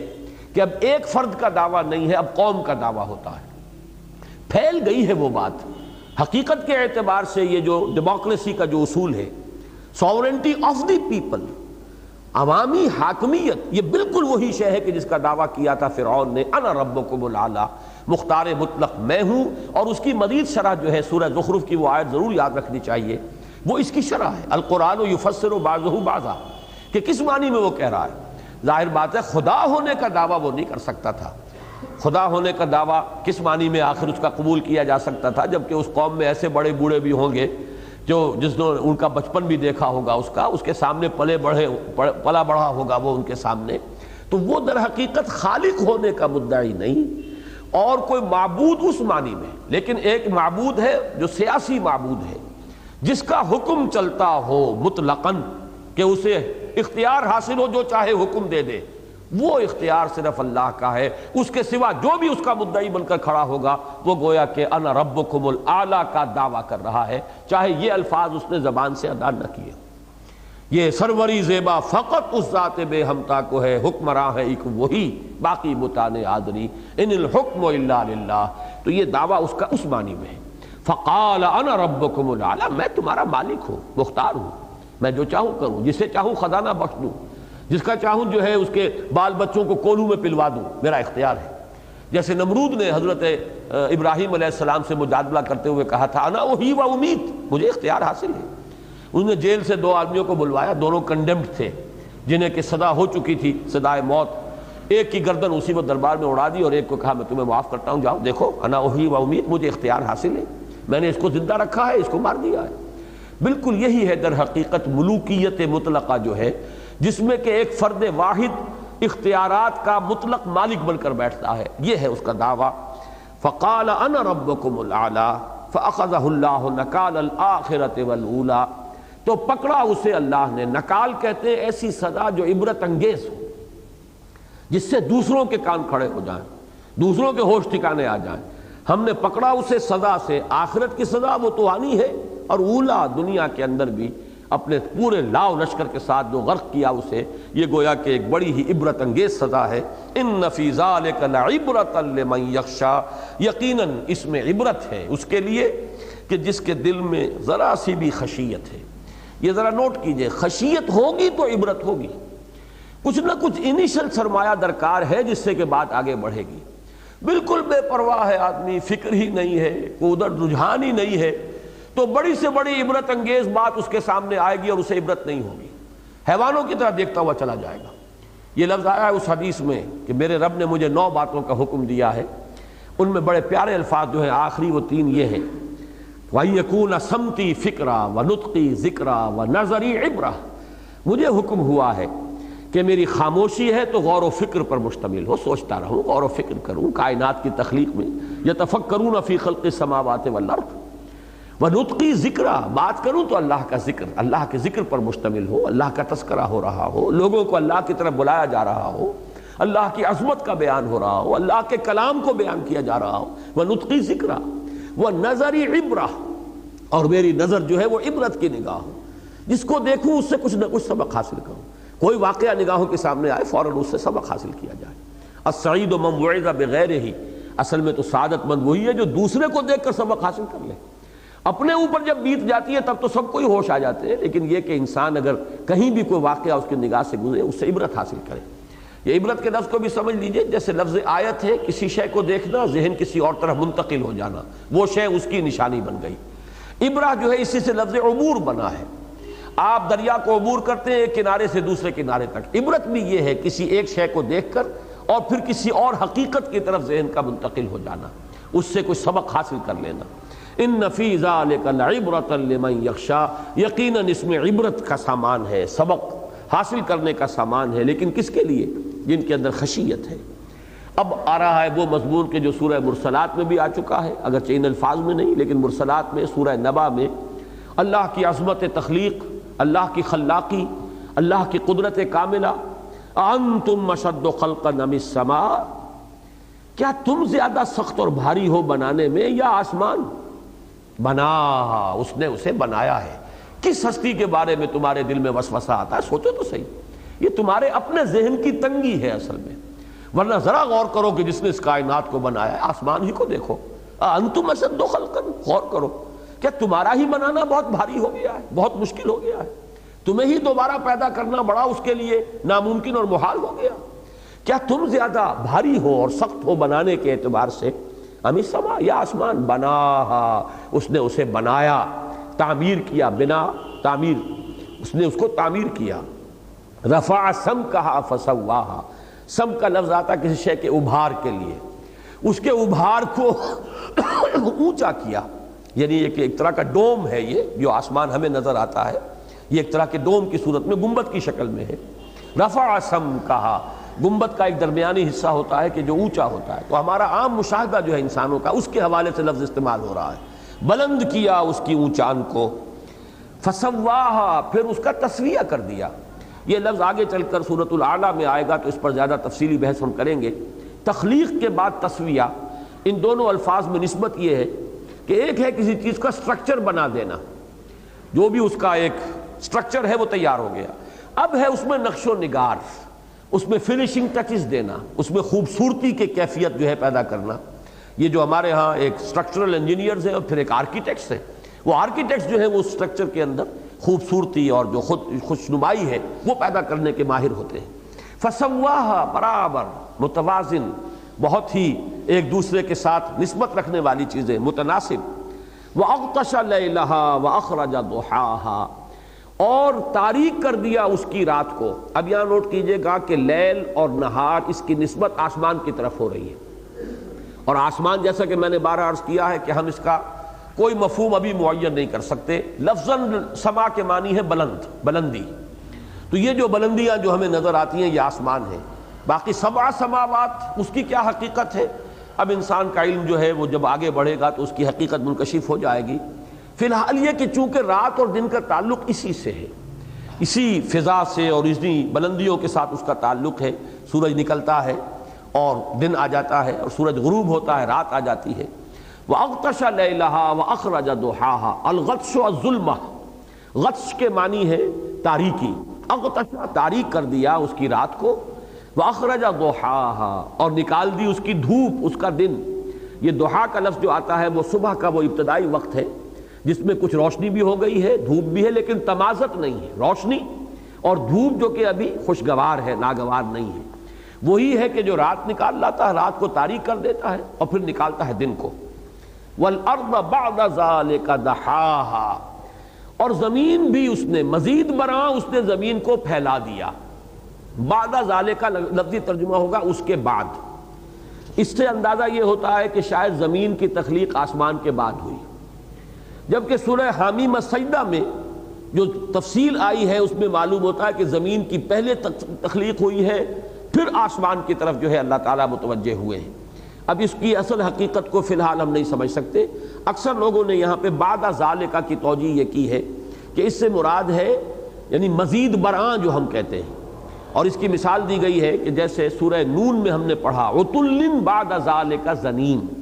ولید بن مغیرہ کے بارے میں فرمایا بڑا اکھڑ بھی ہے اور پھر بڑا بدنام بھی ہے، لیکن یہاں بعد ذالک سے مراد جو ہے وہ کوئی زمانی اعتبار سے تراخی نہیں ہے، بعد کے معنی بعد نہیں بلکہ مزید برآں، ایک سبس تو اس میں یہ خراب ہے، مزید برآں اس کے اندر یہ خرابی بھی ہے، لیکن وہ ایک ساتھ ہی موجود ہے وہ تمام اوصاف۔ تو فرمایا وَالْأَرْضَ بَعْدَ ذَلِكَ دَحَاهَا، مزید برآں اس نے زمین کو پھیلا دیا جیسے کہ بچھونا پھیلا دیا جاتا ہے۔ یہ بھی نوٹ کیجئے سورۃ الشمس میں لفظ آئے گا طحاها، اب طحاها وَالْأَرْضِ وَمَا طَحَاهَا، وہاں یہاں آیا دحاها، تو بہت قریب ہیں اس کے جو مادے ہیں، طحاها دحاها، بچھا دینا دونوں کا معنی ہے۔ اخرج منها ماءها ومرعاها، نکالا اس میں سے اس کے پانی کو بھی اور اس کے چارے کو بھی، اور چارے سے مراد صرف جانوروں کا کھانے والا چارہ نہیں ہے بلکہ جیسے کہ آگے آ رہا ہے متاعا لکم ولانعامکم، تمہارے لیے بھی اور تمہارے چوپایوں کے لیے، جانوروں کے لیے بھی۔ تو جو بھی کچھ اگ رہا ہے، ایک تو یہ کہ پانی بھی زمین سے نکل رہا ہے۔ اب یہ ایک تو حقیقت یہ ہے کہ کنویں میں سے پانی نکالا جاتا ہے، یا ٹیوب ویل کا پانی بھی زمین سے نکالا جا رہا ہے، یا ہینڈ پمپ کا پانی بھی زمین سے آ رہا ہے۔ اور ایک اس کی حقیقت یہ ہے کہ یہ جب پیدا ہوئی ہے زمین تو یہ آگ کا ایک انگارہ، اس کے بعد یہ ٹھنڈی ہوئی ہے، اس میں سے بخارات نکلے ہیں جس نے جا کر فضا کی شکل اختیار کی ہے، گیسز کی صورت اختیار کی ہے، اور اسی میں پھر وہ ان گیسز کے نتیجے میں پانی وجود میں آیا اور پھر وہ بارش کی شکل میں زمین پر برسا ہے، اور جو کچھ وہ بتاتے ہیں لکھوکا برس تک یہ بارش جاری رہی ہے، جس سے کہ پھر یہ سمندر جو ہے وجود میں آئے ہیں، اور زمین جو سکڑی تھی اس کی وجہ سے کہیں اونچان کہیں نیچان، تو جہاں نیچان اور نشیب کا معاملہ تھا وہاں سمندر بن گیا۔ معلوم ہوا کہ اسی زمین میں سے پانی نکلا ہوا ہے، یہ چاہے ہمیں نظر آتا ہے اوپر سے برستا ہوا بارش کی شکل میں، لیکن اصل میں پانی کا منبع جو ہے سرچشمہ وہ خود زمین ہے۔ اسی میں سے ٹھنڈا جب ہوا ہے یہ انگارہ تو جو بخارات نکلے ہیں اس نے فضا کی شکل اختیار کی ہے ان گیسز کی، اور انہی گیسز کے ذریعے سے پھر پانی وجود میں آیا ہے۔ تو فرمایا اخرج منہا ماءہا، نکالا اس میں سے اس کے پانی کو، ومرعاہا اور جو خوراک ہے، کھانے پینے کی چیزیں ہیں، جانوروں کے لیے چارہ ہے، تمہارے لیے مختلف جو ہے اناج ہیں، پھل ہیں، والجبال ارساہا اور پہاڑوں کو اس نے لنگروں کے مانند جما دیا ہے۔ یہ بھی میں نے بار عرض کیا ہے کہ اب یہ جیولوجی کا مضمون ہے کہ زمین کی گردش میں کوئی سٹیبلائزنگ ایفیکٹ ہے جو ان پہاڑوں کے ذریعے سے پیدا ہوتا ہے، اسی لیے قرآن مجید نے لنگروں سے تعبیر کرتا ہے، جیسے پہاڑ جیسے جو جہاز ہوتے ہیں ان کو لنگر جو ہے سمندر میں تھام لیتے ہیں، ایسے ہی گویا کہ انہوں نے تھاما ہوا ہے۔ اب وہ آیت آ گئی جو میں نے عرض کیا تھا کہ یہ اگلی صورت میں بھی سورہ عبس میں بھی بعین ہی انہی الفاظ کے ساتھ آئے گی، نمبر کا ایک کا فرق ہے، یہاں آیت نمبر 33 ہے، وہاں آیت نمبر 32 ہے۔ متاع لکم ولانعامکم، یہ متاع ہے، برتنے کی شے ہے، سامان ہے، ضرورت پوری کرنے کے لیے ہے، یہ پانی بھی اور مرعا بھی، دونوں چیزیں جو زمین سے ہم نے نکال دی ہیں۔ اب دیکھیے نوٹ کیجئے، ہم خود اسی زمین سے نکلے ہیں، ہمارا یہ مادی وجود اسی زمین سے بنا ہے۔ منہا خلقناکم وفیہا نعیدکم ومنہا نخرجکم تارۃ اخری، حیات دنیاوی کا سارا دار و مدار پانی پر ہے، وہ بھی اسی زمین میں سے نکلا ہے، اور اسی طریقے سے غذا کا جتنا سامان ہے وہ اسی زمین سے نکل رہا، یہ کل زمین ہی ہے۔ الم نجعل الارض کفاتا احیاء و امواتا، وہ آیہ مبارکہ جو ہے گویا کہ بار بار بہت ہی اجاگر ہو کر سامنے آ رہی ہے۔ فَإِذَا جَاءَتِ الطَّامَّةُ الْكُبْرَى، جب آ جائے گی وہ شامت، وہ مصیبت، تامہ، یہ تا میم میم اور تے میم میم، تمہ پورا ہو جانا، اسی طریقے سے تمہ توئے سے، یہ بھی ایسی شے جو ہر شے پر چھا جائے، مستولی ہو جائے، چھا جائے، غالب ہو جائے۔ تو تامۃ الکبریٰ وہ مصیبت جو چھا جانے والی ہے، کسی کے لیے کوئی جائے پناہ نہیں ہوگی کہ اس سے بچ کر جا سکے۔ فَإِذَا جَاءَتِ الطَّامَّةُ الْكُبْرَى، یہ بالکل وہی جو میں شروع میں عرض کر چکا ہوں، جیسے سورہ حج کے شروع میں ہے إِنَّ زَلْزَلَةَ السَّاعَةِ شَيْءٌ عَظِيمٌ يَوْمَ تَرَوْنَهَا تَذْهَلُ كُلُّ مُرْضِعَةٍ عَمَّا أَرْضَعَتْ۔ اب وہ تمام مضمون ذہن میں رکھیے، اس کے لیے یہاں لفظ آیا ہے طامہ، اور تا میم میم، کوئی ایسی مصیبت کہ جو چھا جائے اور جس سے بچنے کی کسی کے پاس کوئی جگہ، کوئی شکل، کوئی پناہ گاہ نہ ہو۔ فَإِذَا جَاءَتِ الطَّامَّةُ الْكُبْرَى يَوْمَ يَتَذَكَّرُ الْإِنسَانُ مَا سَعَى، وہ دن کہ جس دن پھر انسان یاد کرے گا۔ مجھے ایک لفظ بڑا پسند ہے ہندی زبان کا، یہ شاہ عبد القادر صاحب نے سورۃ الفجر کے ترجمے میں جہاں وہ آیت آئی ہے یومئذ یتذکر الانسان وانیٰ لہ الذکریٰ، وہاں لفظ چیتنا استعمال کیا۔ یہ چیتا پنجابی کا بھی ہے لیکن اصل میں یہ ہندی کا لفظ ہے۔ اس دن چیتے گا انسان، اور کس کام کا اس کا چیتنا؟ یوم یتذکر الانسان وانیٰ لہ الذکریٰ، یومئذ یتذکر الانسان وانیٰ لہ الذکریٰ، اس دن چیتے گا انسان، اب یاد آئے گا میں نے کیا کیا، کہاں زندگی گزاری، کہاں اپنے، جس کو کہ اس حدیث میں آیا ہے کہ لن تزولا قدم ابن آدم، ہل نہیں سکیں گے ابن آدم کے قدم جب تک کہ 5 چیزوں کا حساب نہ لے لیا جائے، حتی یسأل عن 5، عن عمرہ فیما افناہ وعن شبابہ فیما ابلاہ، عمر کا حساب لیا جائے گا، کہاں فنا کی، کہاں گنوائی، کہاں خرچ کی، 80 برس دیے تھے، 70 برس دیے تھے، 60 برس دیے تھے، کہاں گوائے، کہاں گلائے، اور خاص طور پر شباب، جوانی، امنگوں کا دور، قوت کا دور، وہ کہاں صرف کی، وعن شبابہ فیما ابلاہ وعن مالہ من این اکتسبہ وفیما انفقہ، مال کا حساب دو، پائی پائی کا کہاں سے کمایا تھا، حلال سے کہ حرام سے، کہاں خرچ کیا تھا، علل و تللوں میں، عیاشیوں میں، یا یہ کہ ادائے حقوق میں، اللہ کا حق ادا کرنا، بندوں کا حق ادا کرنا، اپنے نفس کا بھی حق ادا کرنا، اور اما عمل فیما علم، 5واں سوال، جو علم حاصل ہوا اس میں عمل کتنا کیا۔ جب تک ان 5 سوالوں کے جواب نہیں دیں گے ہل نہیں سکیں گے۔ تو فرمایا یوم یتذکر الانسان ما سعی، اس دن یاد کرے گا انسان، ہر چیز آئے گی، جیسے پردہ اسکرین پر سب کچھ آ جاتا ہے، ایسے ہی وہ تمام ایک ایک لمحہ جو ہے گزرا ہوا وہ آنکھوں کے سامنے آ جائے گا۔ جیسے سورہ کہف میں نقشہ کھینچا گیا وَوُضِعَ الْكِتَابُ فَتَرَى الْمُجْرِمِينَ مُشْفِقِينَ مِمَّا فِيهِ وَيَقُولُونَ يَا وَيْلَتَنَا مَا لِهَذَا الْكِتَابِ لَا يُغَادِرُ صَغِيرَةً وَلَا كَبِيرَةً إِلَّا أَحْصَاهَا، وہ اعمال نامہ لا کر رکھ دیا جائے گا، اور یہ لا کر رکھ دیا جائے گا جو ہے اس سے اندازہ ہوتا ہے کوئی بہت بڑا کمپیوٹر ہوگا، کوئی بڑا ہی جوائنٹ کمپیوٹر، اور اس میں معلوم ہوگا کہ ہر فرد کی فلم بھی موجود ہے پوری زندگی کی، بس ایک بٹن دبانے کی دیر ہوگی کہ یہ ہے آپ کی فلم پوری زندگی کی، اور یہ ہے جو کچھ آپ کرتے رہے، اور یہ ہے جو کچھ آپ کی زبان سے نکلتا رہا ہے۔ تو چیخ اٹھیں گے لوگ ما لہذا الکتاب، یہ کیسا اعمال نامہ ہے، لا یغادر صغیرۃ ولا کبیرۃ الا احصاها، اس نے نہیں چھوڑا نہ کسی چھوٹی چیز کو نہ بڑی چیز کو مگر یہ کہ احاطہ کیا ہوا، ہر شے محفوظ۔ ووجدوا ما عملوا حاضرا، موجود پائیں گے جو بھی عمل انہوں نے کیا ہوگا۔ یوم یتذکر الانسان ما سعی وبرزت الجحیم لمن یرا، برزہ کے معنی ہوتا ہے ظاہر ہو جانا، خود سامنے آ جانا، اور برزہ تبریز سے مجہول، ظاہر کر دینا۔ جہنم سامنے لے آئی جائے گی، ظاہر کر دی جائے گی ہر دیکھنے والے کے لیے جو دیکھے۔ اس میں اختلاف ہے ہمارے ہاں صرف میں، اکثر کی رائے تو یہ ہے کہ دکھائی وہ سب کو جائے گی، اہل جنت کو بھی دکھائی جائے گی، بلکہ سورہ مریم کے ایک مقام سے تو ثابت ہوتا ہے گزارا جائے گا۔ اندازہ یہ ہوتا ہے کہ جس چیز کو کہ ہم الصراط کہتے ہیں، پل صراط ہمارے ہاں عام زبان میں، وہ کوئی راستہ ایسا ہی ہے جو جہنم کے اوپر ہے، اس پر سے گزریں گے انسان، تاکہ جو بچا لیے گئے ہیں انہیں بھی پتہ چل جائے کہ کس شے سے اللہ نے بچایا ہے، تو اس سے ان کو زیادہ اندازہ ہوگا اس نعمت کا جو اللہ نے انہیں عطا فرمائی، کہ کتنی بڑی نعمت ہے جو، اور کتنا بڑا کرم ہے جو اللہ نے ہم پر فرمایا اور ہمیں ہماری مغفرت کر دی، خطاؤں سے درگزر کیا اور اس انجام سے ہمیں بچا لیا۔ بہرحال بعض حضرات کی رائے یہ لمن یرا سے مراد یہاں پر صرف کفار ہیں جن کو اس میں داخل ہونا ہوگا، لیکن زیادہ کی رائے جیسا کہ میں نے عرض کیا ہے وہ یہی ہے کہ یہ ہر دیکھنے والے کے لیے، گویا کہ یہاں محاورتاً ہر ایک کے سامنے آ جائے گی کہ وہ چیز۔ وَبُرِّزَتِ الْجَحِيمُ لِمَن يَرَىٰ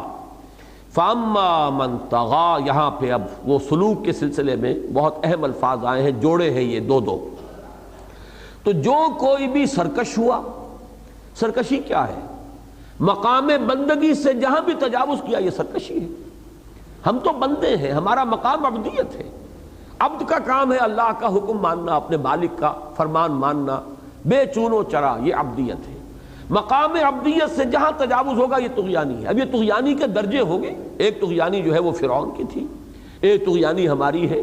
ایک طغیانی وہ بھی ہے، مجھے یاد آیا شعر وہ مولانا روم کا کہ نفس ما ہم کم طرز فرعون نیست لیکن ایراعون نیست۔ چاہے میں درویش ہوں، میں کوئی بادشاہ کی طرح کہہ نہیں سکتا فرعون کی طرح کہ انا ربکم الاعلی، لیکن نفس میرا اندر سے یہی کہتا ہے، نفس کہتا ہے میری مرضی چلے گی، میں نہیں جانتا کیا حرام ہے کیا حلال ہے، مجھے اس شے کی خواہش ہے، تمہیں پوری کرنی ہوگی۔ جو بھی اندر سے ہمارا جو ٹینشن ڈیولپ ہو جاتا ہے، جو بھی خواہشات نفسانی کی بنا پر وہ سینشول گریٹیفیکیشن جسے کہا جاتا ہے، وہ تو اپنی تسکین چاہتا ہے۔ تسکین ہوگی جب آپ کو اس کی جو خواہش ہے وہ پوری کر دیجیے، اسے اس سے غرض نہیں ہے کہ وہ حلال سے ہوئی ہے یا حرام سے ہوئی ہے۔ لیکن جہاں بھی کہیں اللہ کے حکم سے تجاوز ہوا یہی طغیانی ہے، یہی در حقیقت سرکشی ہے، مقام بندگی سے بلندتر ہونا۔ فَأَمَّا مَن طَغَىٰ وَآثَرَ الْحَيَاةَ الدُّنْيَا، یہ ہے عملی شکل اس کی۔ طغیانی یہ تو ایک نفس کی کیفیت ہے، اندر سے، نفس ما ہم کم طرز فرعون نیست، اندر سے یہ طغیانی، یہ سرکشی ابھرتی ہے، لیکن اس کی شکل جو بنتی ہے دنیا میں ظاہری عمل کے اندر،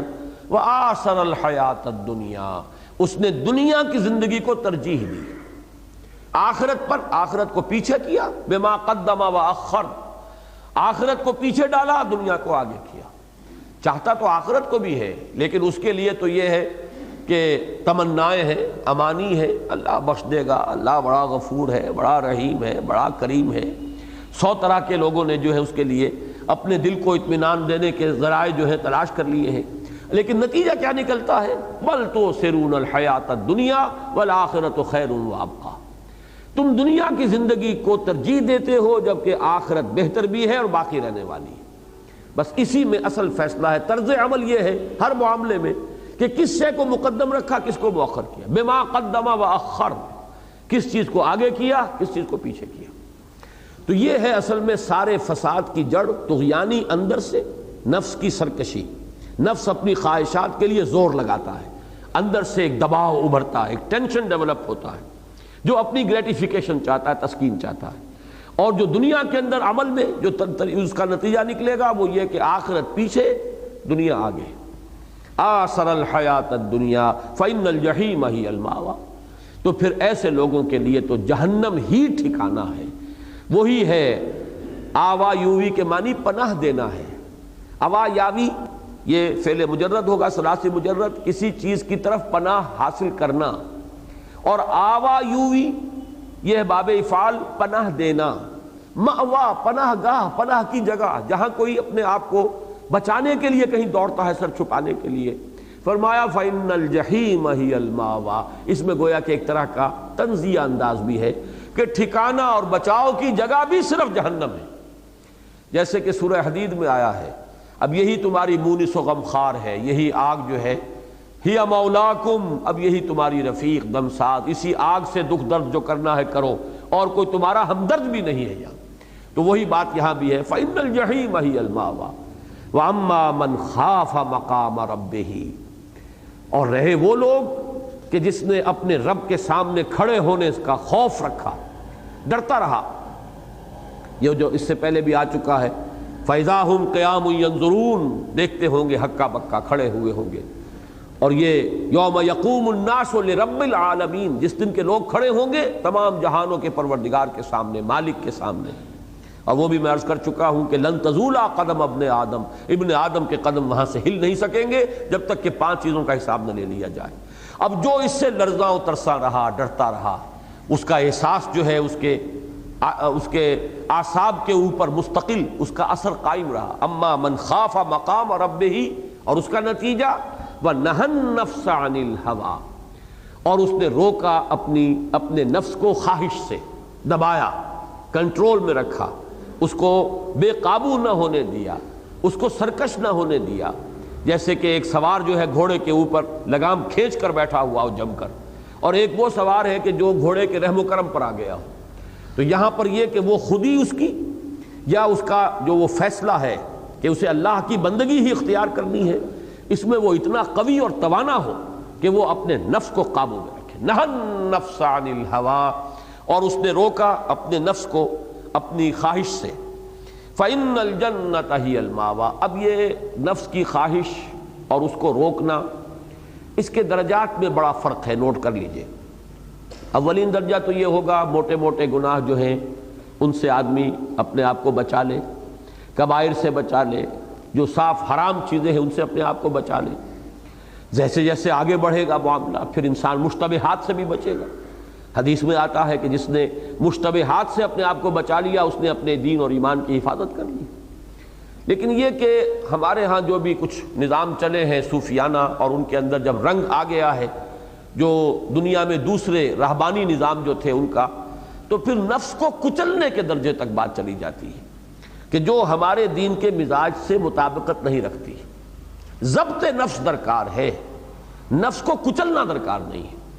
اس لیے کہ یہ نفس جو ہے یہ خود ایک حق رکھتا ہے انسان کے اوپر. وَإِنَّ لِنَفْسِكَ عَلَيْكَ حَقًّا وَإِنَّ لِزَوْجِكَ عَلَيْكَ حَقًّا وَإِنَّ لِزَوْرِكَ عَلَيْكَ حَقًّا. تو در حقیقت جس کو آپ کہتے ہیں سیلف انیہیلیشن، نفس کشی جو ہے، یہ در حقیقت وہ خارجی جو دوسرے ہمارے لیے وہ ہمارا نظام نہیں ہے،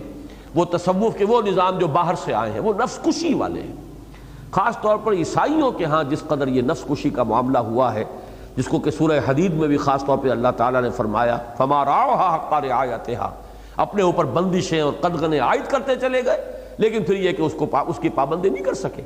اس لیے کہ آخر اللہ نے انسان کا جسم بنایا ہے، اس کے تقاضے ہیں، اس کے اندر جو بھی چیزیں داعیات رکھ دیے گئے ہیں،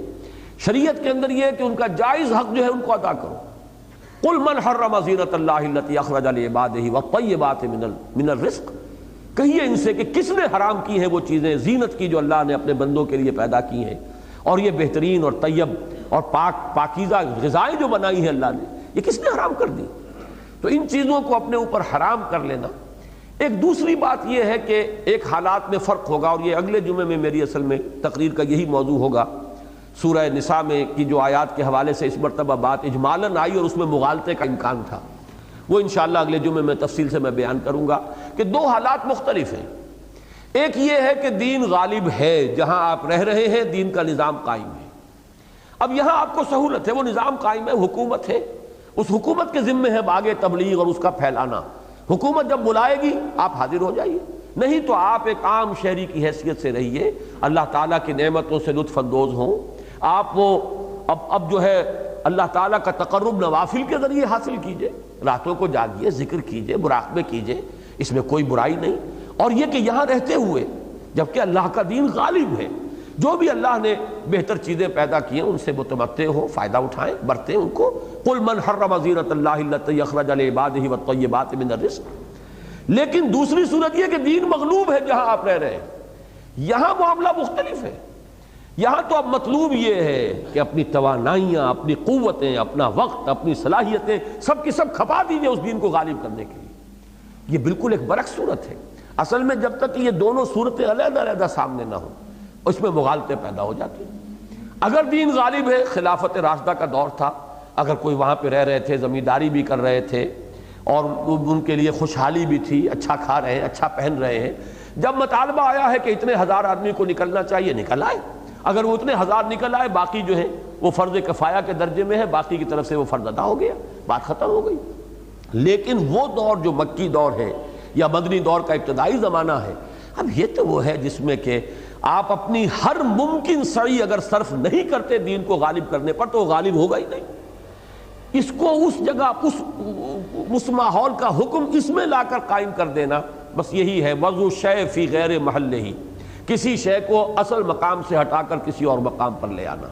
تو یہاں یہ ہے کہ جو نفس کو روکنا ہے اپنی خواہشات سے، جیسا کہ میں نے عرض کیا مختلف ماحول میں مختلف حالات میں اس کے درجے مختلف ہو جائیں گے. اگر دین غالب ہے، اللہ کا دین سربلند ہے، نظام اسلام قائم ہے، اب یہاں پر نفس کی مرغوبات بھی جو بھی جائز راستے سے آپ کو مل سکتی ہے اس سے روکنے کی کسی کو کوئی جو ہے ضرورت نہیں ہے، بلکہ وہ اللہ کی نعمتوں کا حق ادا کرے کہ انہیں استعمال کرے. لیکن اگر صورت دوسری ہے تو پھر تو خود بخود ان نعمتوں کا سوال ہی نہیں، پھر تو پورا وقت لگے گا اسی کام میں، ساری توانائیاں صرف ہوں گی اسی کام میں، پھر اسی کے لیے مشقت ہوگی، ہر وقت جان ہتھیلی پر رکھے ہوئے حاضر رہنا ہوگا. یا اگر پہلے دعوت کا دور ہے تو تمام اپنی اوقات اور اپنی صلاحیتوں کو دعوت میں صرف کرنا ہوگا، وہ معاملہ دوسرا ہے. تو فرمایا اما من خاف مقام ربہ ونہى النفس عن الہوى فإن الجنۃ ہی المأویٰ، ان کے لیے ٹھکانہ، ان کے لیے اب اللہ تعالیٰ نے جو بنا رکھی ہے جگہ وہ جنت ہے. اب آخری مضمون آ رہا ہے یسألونک عن الساعہ، یہ پوچھتے ہیں آپ سے قیامت کے بارے میں، اور قیامت کے بارے میں کیا پوچھتے ہیں؟ ایان مرساہا، کب ہوگا اس کا لنگر انداز ہونا. یہ ارساہا آیا تھا اسی صورت میں، اور اسی سے یہ لفظ بنا ہے مرساہا، وہ وقت جب کہ وہ لنگر انداز ہو جائے. یہ جہاز کب آ کر ساحل سے لگے گا؟ یعنی اے محمد صلی اللہ علیہ وسلم، آپ خبر دے رہے ہیں، بار بار دے رہے ہیں، آپ کو کافی عرصہ بیت گیا، قیامت آنے والی ہے، قیامت آنے والی ہے، آپ ہر وقت ہمیں ڈراتے رہتے ہیں، آئے گی کب؟ اب یہ انداز بھی جو ہے در حقیقت کٹ حجتی کا ہے. جیسا کہ میں ایک حدیث کے سلسلے میں بارہا عرض کر چکا ہوں کہ جب حضور نے فرمایا انہا ستکون فتنۃ، ان قریب ایک بہت بڑا فتنہ رونما ہوگا. اب اگر ہم ہوتے وہاں پر تو سوال کرتے کب ہوگا، کیوں ہوگا، کیسے ہوگا، کدھر سے ہوگا. لیکن حضرت علی فرماتے ہیں کہ میں نے سوال کیا تو ایک سوال کیا، اور وہ یہ کہ حضور یہ فرمائیے فقلت مل مخرج منہا یا رسول اللہ، اس فتنے سے بچنے کا راستہ کون سا ہوگا، نکلنے کی سبیل کون سی ہوگی. تو قیامت کی خبر دے رہے ہیں محمد الرسول اللہ صلی اللہ علیہ وسلم، تو سیدھی جو ہے صورت وہ تو یہ کہ یہ سمجھو کہ اس کے اندر کامیاب ہونے کا راستہ کون سا ہے، بھلائی کا راستہ کون سا ہے، نہ یہ کہ کب آئے گی. فیما انت من ذکراہا، آپ کو اب یہ فیما جیسے اما تھا، یہاں پر بھی فیما ہے، کس چیز میں ہے آپ اس کے تذکرے سے، یہ ہے اس کا لفظی ترجمہ. آپ کو کیا سروکار، آپ کی اس سے کوئی بحث ہی نہیں، کب آئے گی؟ آئے گی. ویسے تو حضور نے فرمایا بعثت انا والساعۃ کہاتین، مجھے ایسے بھیجا گیا ہے قیامت کے ساتھ کہ جیسے یہ دو انگلیاں جڑی ہوئی ہیں. بھئی مانا کہ اب میں آخری رسول ہوں تو آخری امت ہو، کوئی اور نبی رسول آنے والے نہیں، اب تو قیامت ہی آئے گی. اس اعتبار سے اور صحابہ کرام پر تو اس درجے استہزار رہتا تھا قیامت کا اور آخرت کا کہ ذرا تیز آندھی چلتی تھی وہ سمجھتے تھے قیامت آ گئی. وہ یہ حساب کتاب نہیں جوڑتے تھے کہ حضور نے تو یہ خبر دے رکھی ہے اتنے سال کی، پھر وہ پوری دنیا میں جو ہے امن کا دور بھی آئے گا. وہ تو ہر وقت اصل میں یہ استہزار ہے، اعصاب میں ہر وقت جو ہے اس کا ایک خوف جو ہے طاری ہے، موجود ہے. تو جیسے ہی تیز آندھی چلتی تھی سمجھتے تھے قیامت آ گئی. یہ کیفیت جو ہے، نہ یہ کہ یہ پوچھا جائے کہ وہ کب آئے گی. فیما انت من ذکرہا، آپ کو کیا سروکار، آپ کا کوئی تعلق اس سے نہیں ہے کہ یہ بتائیں کہ وہ کب آئے گی. الی ربک منتہاہا، یہ جو ہے معاملہ کہ کب آئے گی قیامت، اس کی تو اس کا انتہا تیرے رب کی طرف ہے، یعنی یہ صرف تیرے رب کے علم میں ہے. الی ربک منتہاہا، یہ چیز جو ہے اس کی نہایت صرف تیرے رب کے پاس ہے، یعنی وہی جانتا ہے کہ کب آئے گی. جیسے کہ حدیث جبرائیل میں بھی آیا ہے، یہ وہ چیز ہے جو اللہ نے کسی کو نہیں بتائی، اپنے رسول صلی اللہ علیہ وسلم کو نہیں بتائی، اور کسی فرشتے کو یہ معلوم نہیں کہ کب آئے گی. یہ اللہ کے سوا کسی اور کے علم میں نہیں ہے. اکاد اخفیہا لتجزا کل نفس بما تسعی، اللہ تعالیٰ نے سورہ طٰہٰ میں بھی فرمایا حضرت موسیٰ علیہ السلام سے جو پہلا مکالمہ ہوا ہے کہ آئے گی تو صحیح وہ، لیکن میں اسے چھپا کر رکھوں گا، میں ظاہر نہیں کروں گا کہ کب آئے گی. وہ جب آئے گی اچانک آئے گی، بغتتاً آئے گی. تم تیاری کرو، اس کے لیے یہ دیکھو کہ تم نے اس کے لیے کیا ساز و سامان فراہم کیا ہے. انما انت منذر من یخشاہا. اب یہاں لفظ پھر آ گیا، اور میں نے کہا تھا کہ جب تک خشیت کا کوئی نہ کوئی ابتدائی رمق نہ ہو آپ یہ سلوک یا راہ ہدایت پر آگے پیش قدمی یہ نہیں کر سکتے. جیسے فرمایا گیا کہ ھدی للمتقین، تقویٰ کا کچھ نہ کچھ ابتدائی سرمایہ ہونا چاہیے، کم سے کم یہ کیفیت تو ہو کہ نیکی اور بدی میں انسان تمیز کرتا ہو، اور اگر کوئی برا کام ہو جائے تو اسے اندر سے کوئی شے ملامت کرے. یہ بھی اگر نہیں ہے، ضمیر بھی مردہ ہو چکا، اب آپ قرآن پڑھتے رہیے اس کے سامنے اور اس کو حکمت کے موتی بکھیرتے رہیے، اسے کوئی فائدہ نہیں ہوگا. کچھ نہ کچھ اندر ضمیر جو ہے وہ زندہ ہو، کچھ نہ کچھ اس کی روح جو ہے وہ ابھی چاہے سسک رہی ہو لیکن موجود ہو، مر نہ گئی ہو، دفن نہ ہو گئی ہو اس کے اس زمین میں. لہذا فرمایا انما انت منذر من یخشاہ، اے نبی آپ تو بس خبردار کرنے والے ہیں اس کو جو اس کا کچھ خوف اپنے اندر رکھتا ہو. یعنی قیامت کے حالات اب بتائے جا رہے ہیں، دوزخ کے حالات بتائے جا رہے ہیں، جنت کی کیفیات بتائی جا رہی ہیں. یہ گویا کہ اس خاکے میں رنگ بھرنے کے مترادف ہے کہ جس کے دل میں ذرا سا بھی وہ رسپانسبلٹی کا اور وہ اکاؤنٹیبلٹی اور اللہ تعالیٰ کے سامنے کھڑے ہونے کا احساس ہو. اب جب یہ تمام چیزیں معلوم ہوں گی کہ جہنم میں یہ کچھ بھی ہے اور یہ سختیاں بھی ہیں اور یہ شدائد بھی ہیں اور یہ مصائب بھی ہیں جن کا کہ تذکرہ کیا جا رہا ہے، تو اس سے ان کے خوف میں اضافہ ہوگا. جیسے کہ میں نے عرض کیا تھا، جیسے جیسے معرفت بڑھے گی خشیت میں اضافہ ہوتا چلا جائے گا. اور یہ جو خشیت جس کے اندر تھوڑی سی بھی ہے اس کو قرآن مجید کی ان آیات اور ان صورتوں کو پڑھتے ہوئے لرزہ طاری ہوگا، کانپیں گے، اور یہ چیز جو ہے وہ ان کے اندر مزید نیکی کی طرف ایک عملی پیشرفت جو ہے اس کا ذریعہ بن جائے گی. کأنہم یوم یرونہا لم یلبسوا الا عشیۃ او ضحاہا، ایسے ہوں گے وہ جس دن کے اسے دیکھیں گے کہ نہیں رہے مگر ایک شام یا اس کی صبح بھی. یعنی یہ کہ جب قیامت میں حاضری ہوگی، اب یہ کہ لبسو رہنے سے دو چیزیں مراد ہیں، دنیا کی پوری زندگی بھی اور پھر جو وہ برزخ میں قیامت کے اس ساعہ سے لے کر اور بعد بعد الموت تک جو وقت آیا، 40 برس کہہ لیجئے، اور 40 برس کتنے ہوں گے اگر ایک دن 1000 برس کا ہے، لیکن یہ کہ کچھ نہیں انسان کو محسوس ہوگا یہ پوری مدت دنیا کے 60-70 سال، پھر دنیا میں دفن ہونے کے بعد سے الساعہ تک،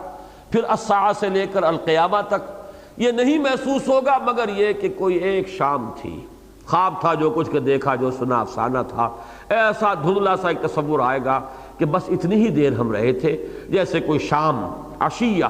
اور ضحاہا، یا اس پر مزید یہ کہ اس کی جو صبح ہے وہ بھی، اس کا پہلا پہر بھی مزید شامل کر لیجئے. گویا کہ لے دے کر ایک دن سے زائد کی مدت نظر نہیں آئے گی جو اس دنیا میں تم نے بسر کی. اشارہ کس بات کی طرف کیا جا رہا ہے کہ یہ ہے حقیقت اس زندگی کی جس کو تم نے ترجیح دے رکھی ہے آخرت پر. یہ جو فرمایا گیا اما من طغی وآثر الحیات الدنیا، یہ اس آخرت کے مقابلے میں ایسی ہے کہ تمہیں کل محسوس ہوگا ایک شام، یا پھر یہ کہ اس کی صبح بھی اس میں شامل کر لی جائے، صبح کا وقت اس سے زائد محسوس نہیں ہوگا، جس کے لیے حرام حلال کی تمیز ختم، جس کے لیے ادائے حقوق سے انسان غافل، جس کے لیے اس نے اپنی پوری توانائیاں نچوڑ کر رکھ دی ہے کہ صرف اسی دنیا کا ساز و سامان اور اس کی متاع جو ہے،